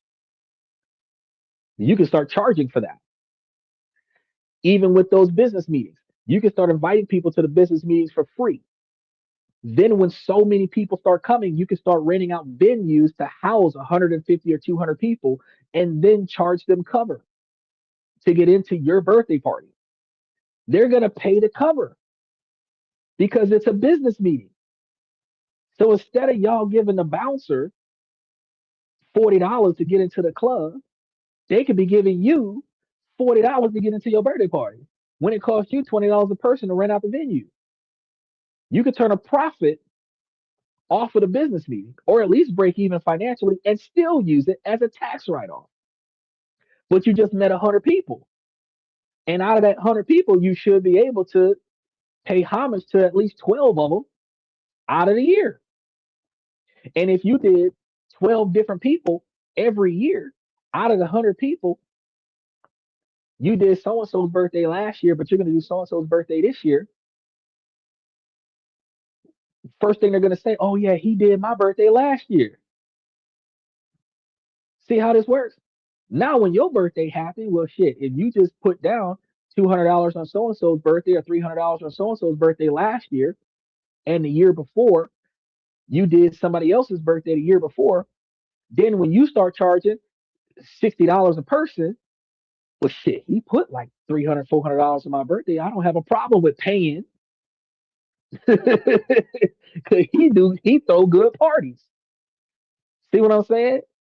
Now, take this mindset and throw that onto house parties. Y'all remember house parties when we used to have the house parties as teenagers? Y'all remember the house parties in high school, house parties in college, frat parties? 200, 300 people getting wasted, beer pong, dancing all over the place, inappropriate stuff upstairs. Y'all remember all that? Now, imagine a business meeting with two or 300 individuals and everybody's paying cover, even if it's $20, $30 a person, two or 300 people, that's $4,000 for one event. If it costs you $2,000 to host the event, you got $4,000 off of the event and everybody shows up, or at least 30% of the people show up. You've made enough money to pay off the event, write it off on your taxes, but you've got so many more networks that you're sustaining. That's how you make ends meet. That's how you make things work.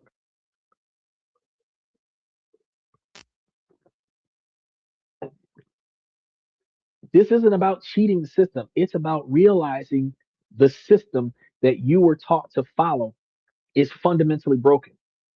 The real economy has always been here. It always be here, but it is the economy of human interaction, which is something that we have forgotten a long time ago. Okay. And that's something that we got to get back. One of the reasons why common sense is not so common is because just like my homeboy earlier today, Instead of us going to look for information, we want it to be handed to us for free with no effort from us. And then we want the solution to be handed to us for free with no effort from us. Then we want the work done for us for free with no effort from us. And then we want the profit to come to us for free with no effort from us. And when we don't get any of that, we wonder why it is so hard for us. But the guys at the top 23%, this is the shit that they're doing. This is the shit that they're doing.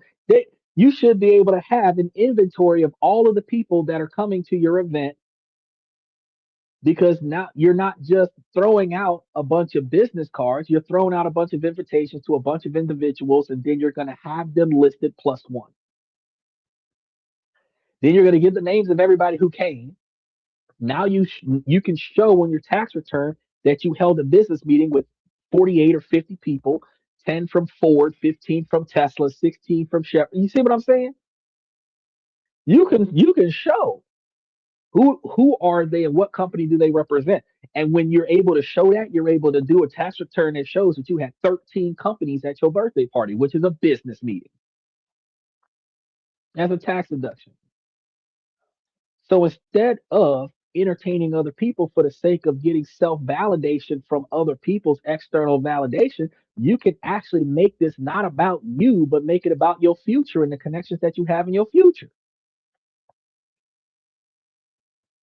Now, I want to hear from you guys. What is one small step that you can take this week to start building your own hidden economy? Is it scheduling that coffee, starting the group chat, making that introduction that you've been putting off for so long?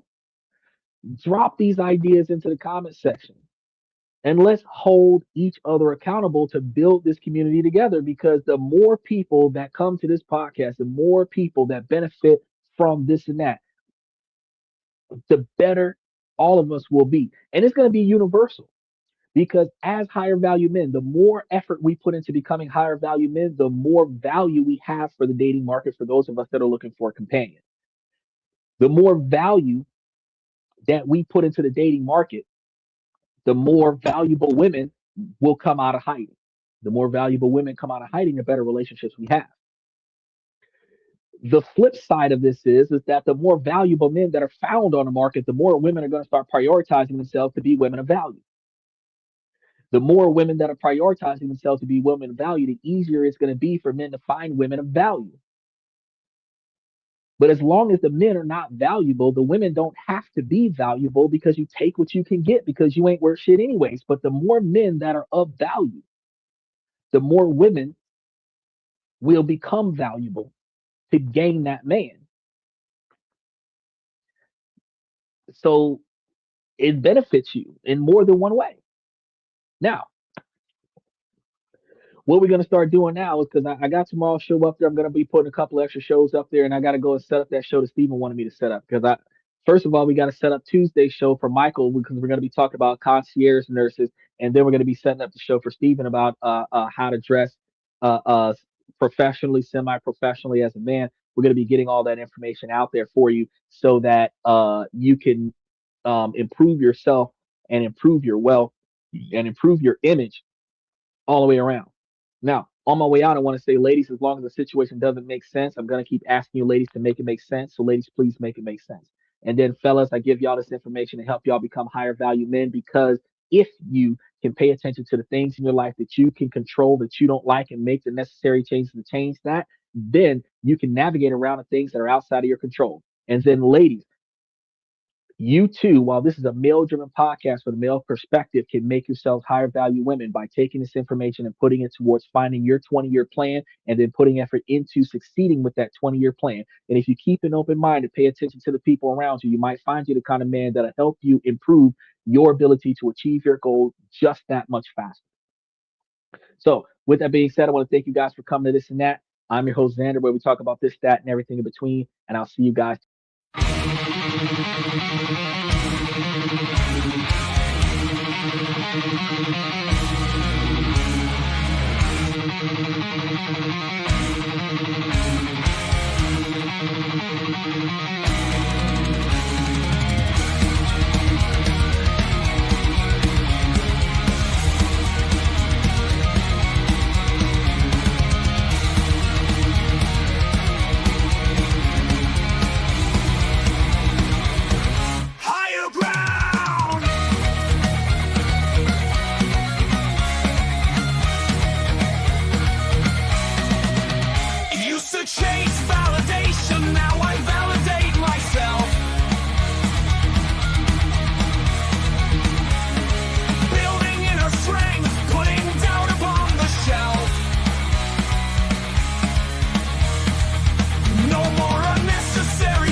That's my personal command.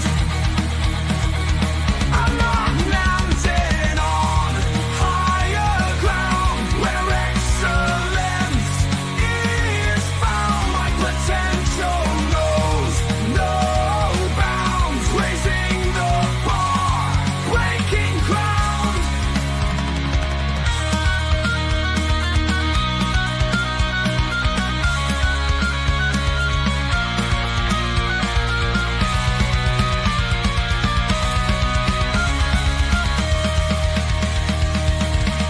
I'm not just living, I'm manifesting my vision, cutting through limitations with surgical precision. My expectations are my compass, my respect is my shield to mediocrity and chaos. I will never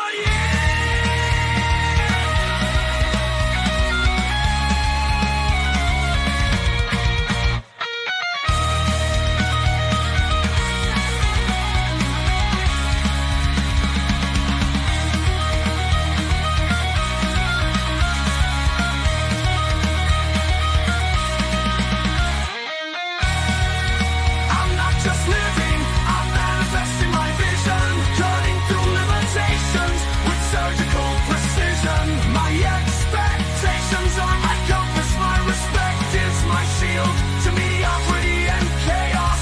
I will never yield.